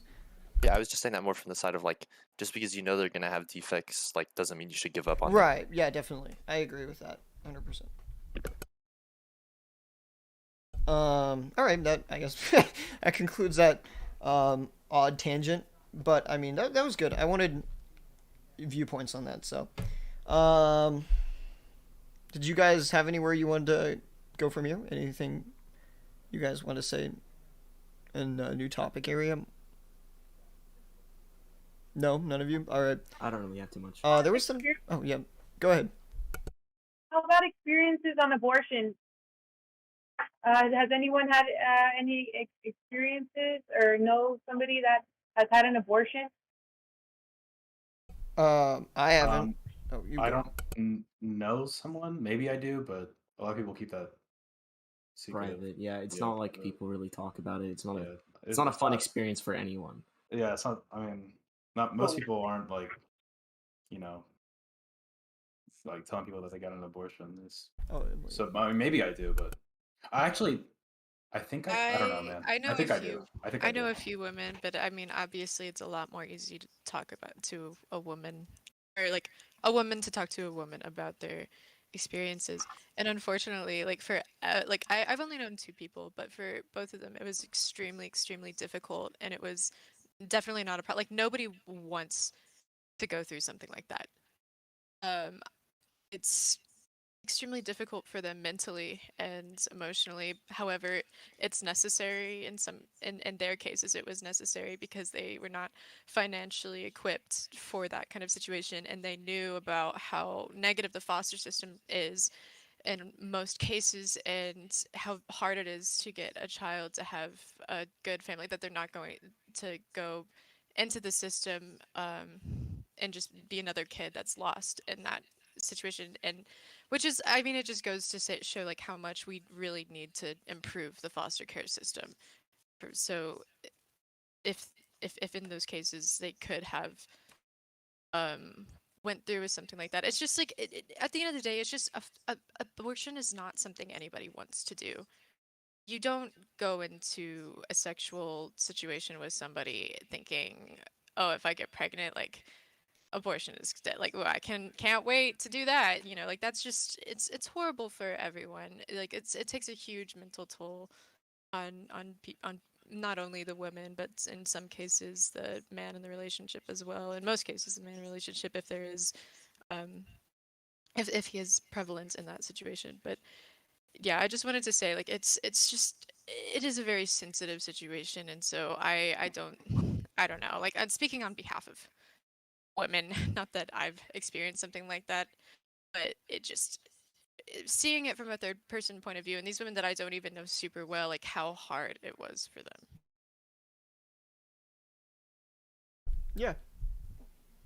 Vanessa, do you want to say anything about that? Or? Yeah, I personally, my a close friend of mine, and I just, growing up as teenagers, I constantly remember her just, I mean, crying like all the time, like for her baby, and I'm sure that still to this day, like she's still traumatized about it, and I wouldn't want to wish that on anyone. And I'm sure like a lot of along with the abortion, like I think that like psychological like abuse comes along with that. Like I mean, a lot of therapy will be needed for a lot of people that are overcoming that. Yep. Yep, that makes sense. Yeah. All right. Also, my husband, Jesus, he would like to put some input as well. Oh, sure, go for it. Hello. Hello. So the reason I do have a testimony, and this was a while back, but when I used to be dating, I had an ex-girlfriend, and she was already my ex at the time, but we still spoke, and she ended up getting pregnant by a man that she didn't have any feelings for. And she asked me if I could drive her to get her abortion, like get an abortion. And I tried to talk to her out of it, and I told her there was one option, but she was really set on it. And I ended up driving her to it. And I drove her to it, and then afterwards, I I have to admit, I felt really guilty, and I felt like dirty inside. And that's a word, to describe how I felt afterwards. That we even stopped talking after. And then many years passed, and we spoke again, and she told me that she regretted that choice, like to that date that we had spoken again. And she said that she felt so terrible about it. Even right afterwards, she needed a lot of help, psychological help. And she said that it was the fear factor that drove her into it. Um, and that she now regrets that she could have probably because a lot of times it has to do with the fear factor that drives you into doing something like that, like an abortion. Because it is kind of scary. Like even with me and my wife now, we have 4 kids, and almost every time when she gets pregnant, it just comes. It's so natural to feel that fear. You know what I mean? The fear comes over you because there's a lot of what ifs. What's gonna happen? Are we able to? Are we financially able to take care of? I can tell you right now that we're weaning, and like we're not somebody that has money, family. But to this day, even though we have 4 kids, from the very beginning, you adapt. It's so funny, like that fear goes away because your life adapts, and I think it's something that we don't see that when we're facing that situation at the moment. When we finally figure out that you're pregnant, you don't know the future, you know what, but then you find out that you end up adapting, and life goes on.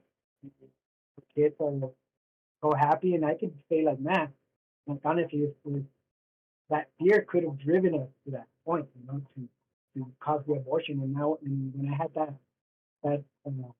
what is it, like that experience with this ex-girlfriend of mine, time when she got pregnant, that it was that fear that drove her into it, and later on she regretted it for the rest of her life. I mean, I haven't talked to her. It's been many years since I've talked, but I know that when I had spoken to her again, it was still really profound in her that that she felt that guilt. You know what I mean? And she actually ended up switching to being pro-life because she also understood that it was the fear that is installed to you, like that you're not going to be able to take care of this child, you're not going to be able to fulfill your future if you have this child. And I'm pretty sure that many people and many women that you can speak to that have had kids, and I'm not saying in both sides of the aisle. I'm pretty sure that they can say, like, you know what, there is a fear. I don't know if any of you have children or parents, but you will understand that fear when there's a pregnancy, there's fear of it. And I feel sometimes that it's that fear that drives people to do something that they might later regret. And a lot of times, and a lot of the people do end up changing to the pro-life. They finally understand. Well, I'm not saying finally. I'm just saying they themselves to find out that it was the fear that drove them. I do want to Yeah, that say makes sense. that while that makes sense from your perspective and from many others, I Yeah. do think that it's a broad generalization that It's ends very up subjective. isolating a lot of a lot of like I don't feel like everybody would end up in this situation. Like So, some women. Oh, sorry, Emily. Do you want to say something? Yeah. no, after you're done, I do have Okay. something. So I don't feel like women would always like you're implying that whenever you have a child you end up always loving the child and doing everything you can for them, and it's obviously it's very good whenever that does happen. It's like with my parents, me and my brother were both unintended pregnancies, but we have great parents, and but the issue is that not every parent is equipped to do that, whether or not they're emotionally or financially. Whenever they have that child, they don't end up uh, getting that child the love that they want or they should be getting, and then you end up with a situation in which you've just condemned uh, two lives, the babies and the mothers, well, and sometimes the fathers, to a situation in which like nobody's happy, and then that fear of like what they could have been if they had not had the child becomes abuse or becomes something much worse. So, yes, supporting that. With the women that I do know that have had to go through with abortions, it's while it's a very unfortunate situation, and it might change in the future. Like, of course, we're much younger, and so I don't know how her mindset about this situation is going to change in the future. However, I do know right now that while it was a really hard decision to make and a really hard process to go through, she is thankful for it because she does not have the family life, a suitable family life for that to have been okay. Like, even if she wanted to love the child with other issues within her family, it would have been very, very difficult for them, and it would have ruined her life and the baby's life, if unless she had decided to put it in the foster care system. But that's just a real world situation to support that it is extremely subjective on whether or not the baby could have lived a good life or not. While it works for some people, and while some people think that they could have gone through with having the child, it is definitely not the same in a lot of cases. And so, even though it could have happened, I don't think that that's enough to support that abortions shouldn't be legal.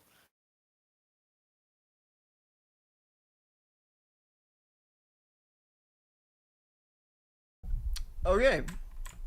Um, anyone else want to say anything on that? Oh. I think maybe. I mean, yeah. I guess your perspective. I mean, by your, I mean Vanessa, and your husband. I guess your perspectives, like, they make total sense, right? Um, but I still don't think that's like a justification for banning abortion, like for everyone. That's it. Yep. All right. Um, that was most of the emotional stuff. If no one else has anything related to that line of thinking, I'll probably have it switch a little bit towards like how the government deals with it. Because I couldn't have a guest here who wanted to come called Lindsay. She was going to present her arguments. Although I think she mostly wanted to talk about how the government handled it, because that's what she spoke to me, and that's what I'll be reading out from her opinion. But so yeah, we're gonna go into more like government centered discussion, unless any of you have more to say on what we've currently said or any thoughts you would like to add. That doesn't mean we still won't talk about bring anything back up from what we've already described. That just means that the conversation will mostly not be centered around that. So yeah, without further ado, how do you guys feel that? I guess I know this won't make too much sense for Vanessa and Noah because they agree with the downfall of Roe v. Wade. But how would you feel? How do you guys feel about how the Democratic Party has handled it?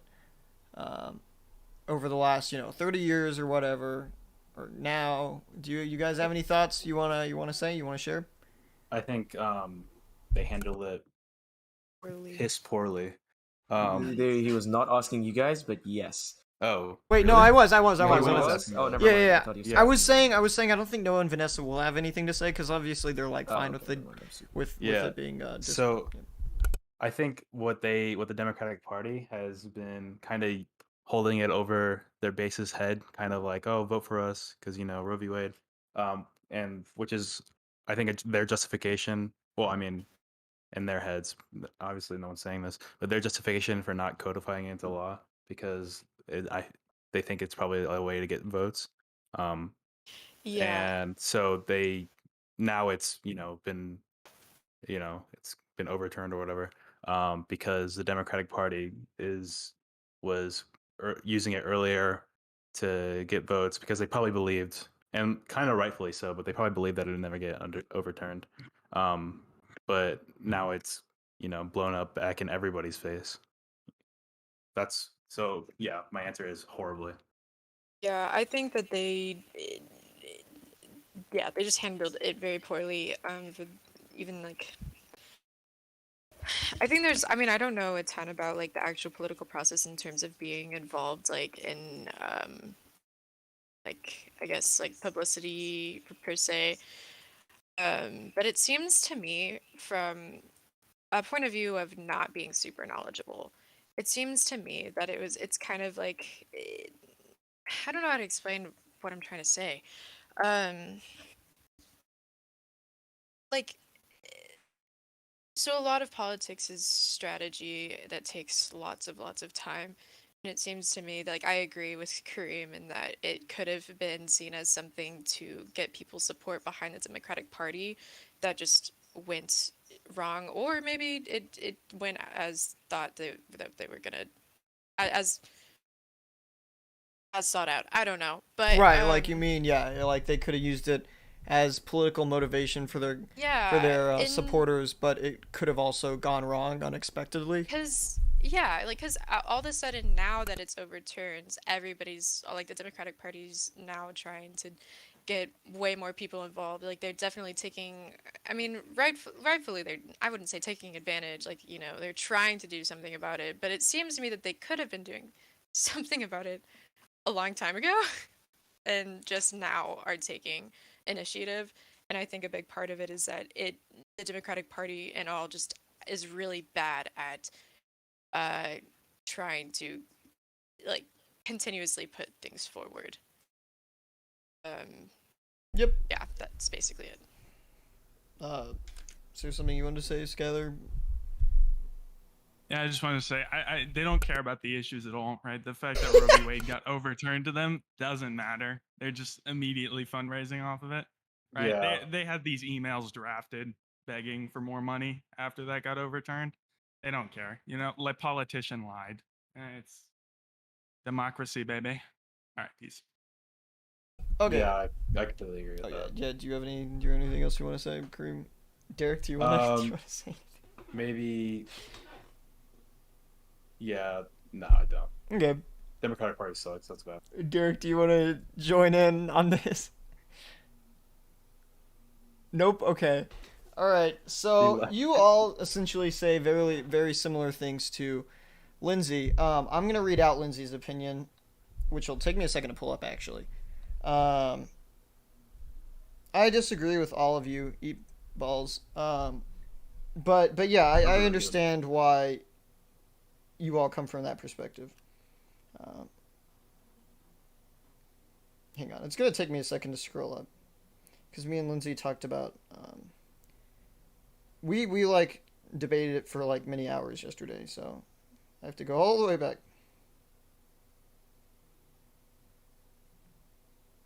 There we go. Okay. She said, Democrats never wanted to protect Roe v. Wade because keeping it vulnerable and not codifying it helped secure votes. And when the overturn inevitably occurred, Pelosi used it as a fundraiser. People blamed the overturn on third-party voters in 2016 for dividing Democratic Party votes and putting Trump in office, which led to him nominating Republican justices. But these people are missing the point. Democrats wanted third-party people and Republicans to take the blame for something that was also obviously very much their fault as well. I hear some people say, oh, the Democrats never had the chance to codify Roe v. Wade. But the truth of the matter is that there was a 50-year period where where they could have pretended that they were at least trying to. They could have put codifying it in more campaigns, talked about it more publicly, but they hardly did either. So, yeah, she said, don't let Democrats turn this into a campaign or capitalize on the outrage the overturn has caused. They're just glorified, politically correct Republicans. Okay, so, Jazz, I guess you said you didn't agree with that, right? Mm-hmm. What do you think? Because I mean, I agree with that. Mostly. 1 sec, hang on. I put it in vanish mode. God, I hate Instagram. I don't even know how to undo vanish mode. What? They changed the way to undo it. Swipe down. You can't. It doesn't work like that now. Oh my god. Oh, I don't know. Anyways. Yeah, I guess, yeah, what do you think, Jazz? I don't agree with it because oh wait, Skylar has something he wants to say. I'll let Skylar speak. Hang on. No, you go first, Jazz. Oh my god. Okay, I believe that the Democrats never actually had the votes to codify Roe v. Wade. So no matter how much they want to do something, it doesn't matter unless you actually have the votes to do it. So from my perspective on issues like this, it's fair to run on campaigns to say you're going to, which this is what I'll just reiterate a lot of what I talked to Lindsay about essentially. But I believe it's fair to run on the campaign that if you get enough of a majority, you'll do the things you lay out in your campaign. Because, for example, Bernie Sanders runs on Medicare for all for free.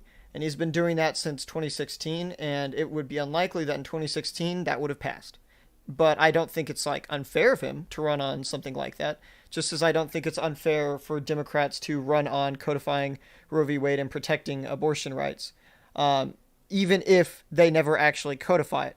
Not because they choose not to, but because they're incapable of it, because they never gain the votes. Now, the one loophole to this is that, which I talked to my dad about yesterday to clarify, is that in 2009, we had a large enough majority in the Senate to overturn the filibuster. Because the current issue of why we can't codify Roe v. Wade I forgot to clarify this at the beginning, is that the Senate needs 60 votes. We have never, in the last 20 years, had 60 senators who would vote to codify Roe v. Wade. It was impossible. It never would have passed. However, that's because of the filibuster, which I described in my first podcast episode 6 months ago. And so in 2009, we had around 57 Democrats in the Senate, and so that's enough to have overturned the filibuster. Now, the reason they did that was that at that time, they didn't believe that it was such an issue to actually having legislation be created as it is now. Because obviously now there's a lot of stalemates in terms of nothing getting done. But at that time, they felt like it was a reasonable rule and that it was a good part of the legislative process to have the filibuster in place. Now, this was very dumb, and it has had great effects, but that was their opinion at the time. And so that's it. They other than that, though, they never had the votes to actually codify Roe v. Wade. They could have never done it. So that's my perspective on why you're wrong.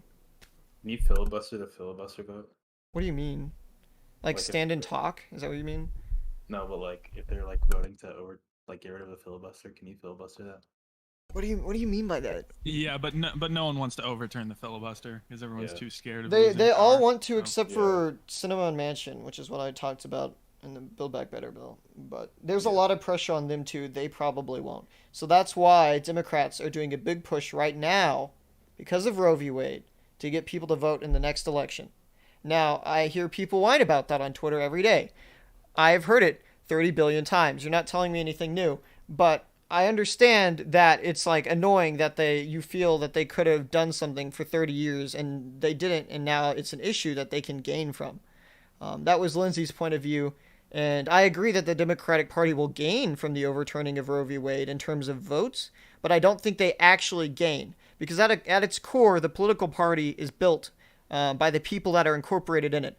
And those people, I believe, genuinely do care about the things they're trying to accomplish. They do genuinely care about women's rights. And it's not about, like, gaining more votes so they can make, like, a decent amount of money. I don't think that's how the Democratic Party exists or operates. So I do believe that they legitimately would have codified it at any point in the last 20 years if they had had enough votes to do so. Just as I believe in these next midterms, if we kept the House and we kept the seats we have and gained a few more, I believe we will overturn the filibuster. And then I believe after that, we will probably codify Roe v. Wade. I think it's highly likely. So from that perspective, I feel the Democratic Party's done everything they could actually do besides breaking the filibuster, 13 years ago. And I kind of understand their reasoning on why they didn't 13 years ago. I think it was foolish, but it makes sense. They couldn't have predicted exactly how extremist the Republican Party would have become since then. So that's my opinion on it. So during that 2009 thing, they did have the 60 votes in Senate, or at least they should have, because they had the 58 Democrats and then 2 independents. I forget what the party's called, but it's the left-leaning. Not all. No, we had we have 57 votes, including independents, and then in theory you could have 2 Republicans, Murkowski and Collins, also vote for codifying it, but not all of the senators at that time supported it. And also, in addition to that, not only did all Democratic senators support codifying Roe v. Wade, but a lot of them differ on the economic parts of it. So, like, for example, Manchin supports, I think, the right to abortion, but he wouldn't necessarily support some of the economic stuff that would very likely have come out with any bill they proposed. Yeah, just vote harder, Jazz. Just vote harder, bud. Yep. Anyone have anything else to say? Oh, my dad's gonna speak, I guess. That's interesting. I was going to quickly mention how I feel the Democratic Party is right now, in my perspective. And I just think it's... we're dealing with a shift to the right. And so what I mean by that is, like, the Democratic Party is not as left-leaning as a large portion of the voter base wants it to be, and they refuse to believe that. So, like, so like Joe Biden, everybody's like, oh, he's so left, but Joe Biden is realistically, like a very centrist left, like centrist but left-leaning. But like right now he's like the face of like, the Democratic Party. And I think that just goes to show how the entire Democratic Party at this point is essentially centrist but leaning left, and then socially a little bit further left.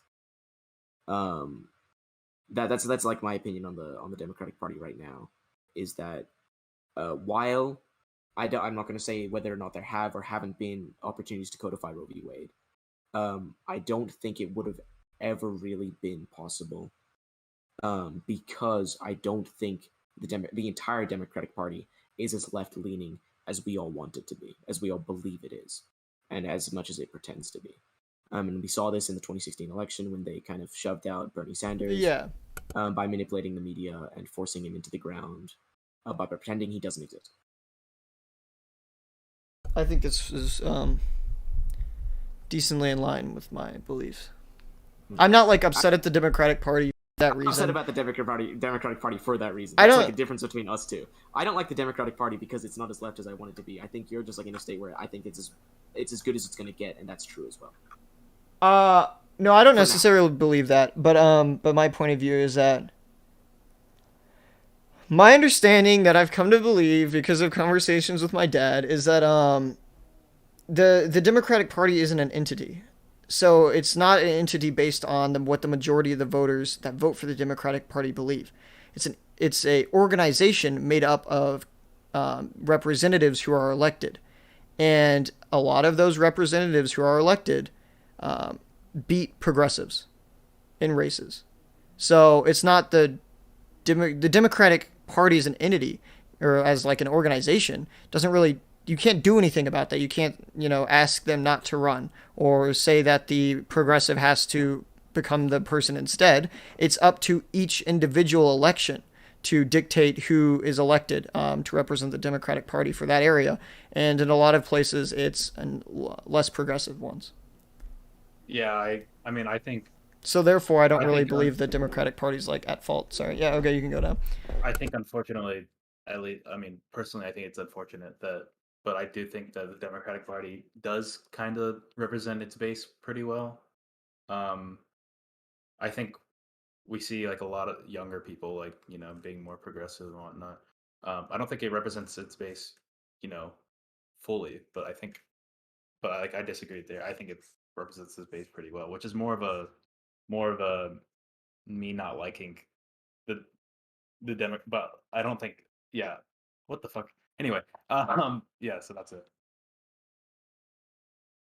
Yep. Okay, so I'm just going to say very briefly, there was a window of time after the 2008 election during 2009, during which the Democratic Party did have 60 votes. So they had enough votes to overcome cloture. That was because Arlen Specter, who was a Republican senator from Pennsylvania, switched to the Democratic Party because he anticipated losing his primary election in the next upcoming election in 2010. So, since he thought he was going to lose as a Republican, and he was fairly moderate as a Republican and pro-choice, for instance, he switched to the Democratic Party temporarily. Well, I mean, he switched permanently because he ended up losing in the Democratic primary too. He basically knew he was done. His career was done. So he wanted to switch to the Democratic Party, caucus with the Democrats, and he was vital to passing some of the Recovery Act legislation after the Great Recession of 2008. And he was also vital to passing the substantive portions of the Affordable Care Act. So he played an important role in that respect in helping to overcome the cloture requirements, filibuster cloture requirements. But that was only a short-lived point of. It was only a short-lived period of time because Senator Kennedy died, and so they were short one senator. They had a special election, and the Republicans won that election. 2 years later, Elizabeth Warren won that seat. But for that interim period of time, after Senator Kennedy died in 2009, then the Democrats no longer had the capacity to pass substantive legislation over cloture. They could have, as Jazz said, at that time, used the same parliamentary procedure that they could use now to end the filibuster, the way that it's currently designed. They wanted to do it through what they considered to be a more legitimate traditional approach, which was to change the rules of the Senate. That requires a 2/3 vote. They didn't have enough votes to do it that way. And so there were many Democratic senators at that time who were not willing to just break the parliamentary rule that was in place with respect to filibusters and force a new parliamentary rule or precedent to be set, which is the way they're trying to do it now, or that's the way it would happen now if Sinema and Manchin were on board. So they didn't have the votes at that time to do it because there were many Democratic senators who didn't want to do that at that time. They wanted to do it through the traditional method of getting a 2/3 vote to change the Senate rules. They didn't have enough votes to do that. It was a massive blunder, in my perspective. It was a massive strategic blunder that has cost this country greatly, I believe. I'm pretty sure that I talked about this in the podcast that I did earlier in the year. If I didn't, it was a horrible oversight because, in my view, it was an extraordinarily foolish strategic blunder. But in any event, that kind of explains what was going on during that period of time, what they could have done, what they failed to do. They thought some of the things that they wanted to get done, they were able to get done during that window of opportunity when they had 60 votes. So that kind of alleviated some of their concerns, but they were naive to imagine that McConnell or Republicans, either in the Senate or in the House, would be willing to negotiate or compromise on things. But President Obama, in that respect, was naive at that time, too, much to his regret later, as he came to a greater awareness of just how stubborn Republicans were going to be with respect to reaching compromises. And so they wanted to follow traditional paths of trying to come to compromises when they could on legislation that was important to the country as a whole, and it just failed. And they did pass up that opportunity to end the filibuster when they could have. there might have been something else that was mentioned that I was going to comment on, but I think that was the main reason I joined this So they stage for a moment. So could they have even codified Roe v. Wade when they had 60 votes, or were they too preoccupied passing No, other they legislation? never. No, not over cloture, not over filibuster. They couldn't have had. Would have never had 60 votes for cloture over Okay. filibuster. I don't believe, because there were more Democrats at that time who were conservative Democrats, and they wouldn't have gotten 60 votes for that. And now they can't either. I mean, there's no way that Manchin's going to vote for the codification of Roe the way that it was set up, because he probably prefers more restrictions than what are permitted by the Roe v. Wade decision. So, and as I explained to you before when we were having a conversation, that's not the only problem. The other issue is that more liberal elements within the party want to push as far as possible. They want to get as much as they can in a codification of Roe. So they are asking for more than what Manchin would agree to, and that means that they may lose other votes within the Democratic Party if they push too hard. There always has to be a compromise to reach a consensus that is feasible to win, to be a sufficient number to make a majority. And if people are too hard-headed, sometimes that just doesn't happen. So just getting to 50 votes right now is not a feasible option. Getting to 50 votes in 2009 would have been feasible. There would have been 50 votes for codification of Roe then. But they didn't choose to break the filibuster rule then, and that was a massive blunder. It's cost this country tremendously over the last decade. Anyway, that was what I wanted to say. Okay. Oh wait, I wanted to ask because I was gonna ask yesterday because Lindsay was interested, but then I didn't ask. Did they have any chance in the 90s or 80s, or did they not believe it was worth pursuing because they assumed Codification of Roe? Yeah. Well, okay, so I didn't really want to be a participant in this. I just wasn't sure, and I didn't have time to research it. Okay, so at the time that Roe was decided, there were more Republicans who were in favor of abortion rights than there were Democrats, because the Democratic Party had far more Southerners within the Democratic Party at that time. So proportionately, more Republicans were in favor of abortion rights or the women's right to choose than were Democrats, which is why it's not that surprising, actually, that several of the Republican appointees on the Supreme Court chose to be in the majority in favor of Roe.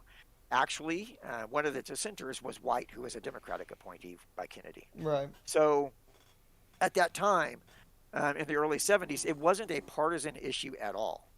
Right. There were other bases for a cleavage between the two sides on the opposing sides on the issue, but it wasn't a partisan-based division. Over the next decade, as the religious right organized and coalesced under the Republican banner, that changed.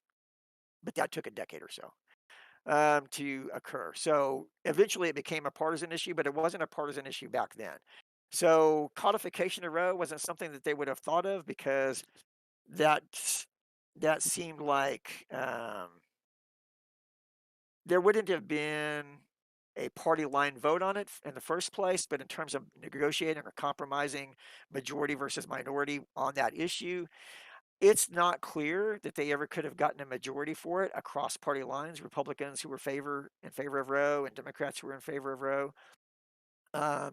And that seemed like a area to be left at that time to the court to decide with respect to what states could do. In other words, the Supreme Court had ruled that there was a fundamental right to privacy, and they expanded that right to privacy to include abortion choice. And they ruled that state laws were invalidated.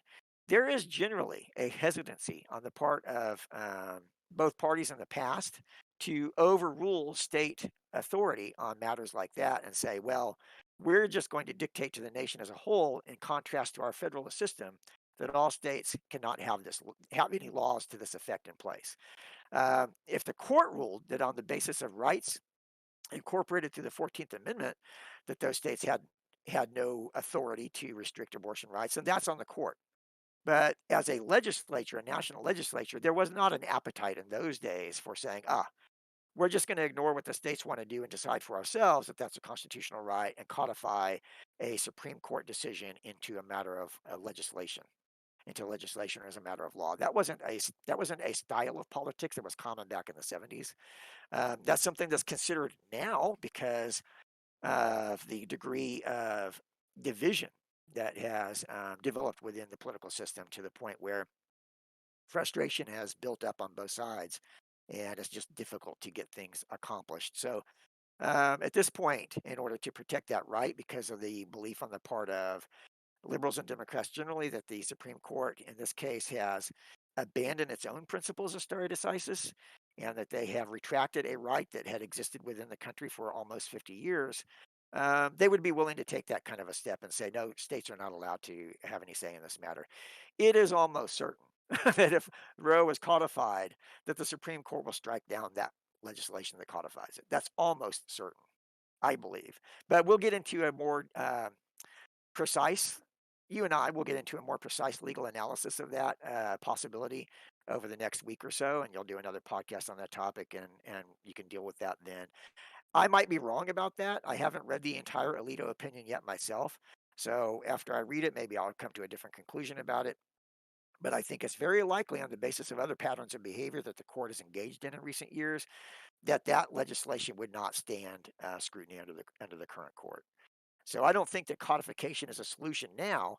And to put it another step further, because it was such a politically divisive issue, and the basis for organizing political activism for such a long period of time in order to try to achieve the objective that was achieved by Dobbs, if it had been codified in the 80s, I think that the Supreme Court would have already overturned it by now, or they would be doing so within the next year or so. So I don't even think if it had been codified a long time ago that it would stand the scrutiny of the current court the way the current court is composed. I might be wrong about that, but it's worthwhile to try. I think it's, from the standpoint of Democrats, Lindsay and other people, I think it's worthwhile to make the effort and show the courage of your convictions and vote the way you believe and see what happens. But as far as what would actually occur over the long run, I'm skeptical that it would stand without being stricken down. Okay, that's my point of view. Yeah, but Sorry, that clarifies. I didn't mean to get involved in this stuff. I was actually just trying to listen. But Yeah, no, how I do meant to get ask that information yesterday out? because Lindsay was asking about 80s and 90s, and I'm not familiar enough with the legislative bodies at that time, so I couldn't Right. really definitively answer it. But then I got too busy to ask you about it, and I didn't have time to research it on my own or anything. So, Yeah, but I'm sorry, I didn't mean to intrude. So I'm going to go back to the audience. okay. Yeah, take that, Dirk. Anything else? We've lost most of our viewers. But yeah, that. you're simply I stuck in a agree bad with you system. that the Democratic Party would have never been able to codify it. I just think I Well, just that's don't why like the everyone's Democratic Party for mad other that I can reasons. see. Yeah, I'm not yeah, mad yeah. at the Democratic Party for that one. That's not their problem. Right, It's not doable. Yeah, I I wish thought. they could. Yeah, exactly. I thought you might I'm also align more- on that with me, but that's the issue that I hear with like Jeff and Lindsay, who I'm going to bring onto the podcast for the reason of talking about that, is because I they was felt more like the upset Democrats that- could have that- done more. They should have had opportunities where they could have taken steps to, or at least they could have pushed for better women's rights when they just haven't. Because again, I don't think their views align up with ours. But that's about it. I don't blame them for not being able to codify it. I don't think that was doable ever, and I don't think it's doable now. Yeah, fair enough. I wish Lindsay and Jeff were here, and also Kareem and Keenan, but they're all gone. Yeah, I don't know. I might end the podcast soon because that was most of what I wanted to cover. It's been a long time already. I got to read out 2.5 what hours in. Yeah, I got to 2.5 read out hours. what Lindsay said, and that was the direction she wanted to go. And we'll have a different podcast on that, on the Democratic Party. It was actually an idea Kareem presented a really long time ago. On he wanted to do what do we think about Biden up to this point, and I thought that was a good idea, and I would go a step further to talk about the Democratic Party. So I'll probably do that as a future podcast episode, and we'll talk more in depth about that. But for Roe v. Wade. For the first podcast, this is probably good enough because most of the people I wanted differing opinions on are gone. So I think I'll end it here. Next episode will be more in depth on this First, stuff. thank you, Vanessa, for coming on and helping us discuss this. Your input has been really helpful for us to understand both sides of the argument. Yep. And if you want to come on the next time as well. Yeah, I'll you are try free and to do so. update on when the next Mhm. one will be. I don't know, Vanessa, if you'll have too much interest in the next one because it's mostly going to be on legal stuff, so the morality will be irrelevant. So I don't know. I don't know. Your opinion won't have too much merit, and you probably won't like the things I have to say. But if you want to learn about the like actual rights and how the government's legal precedent works and stuff, then feel free, and I'll like update the server on when that is if anyone else listening also would like to learn about that. But that's it for this episode.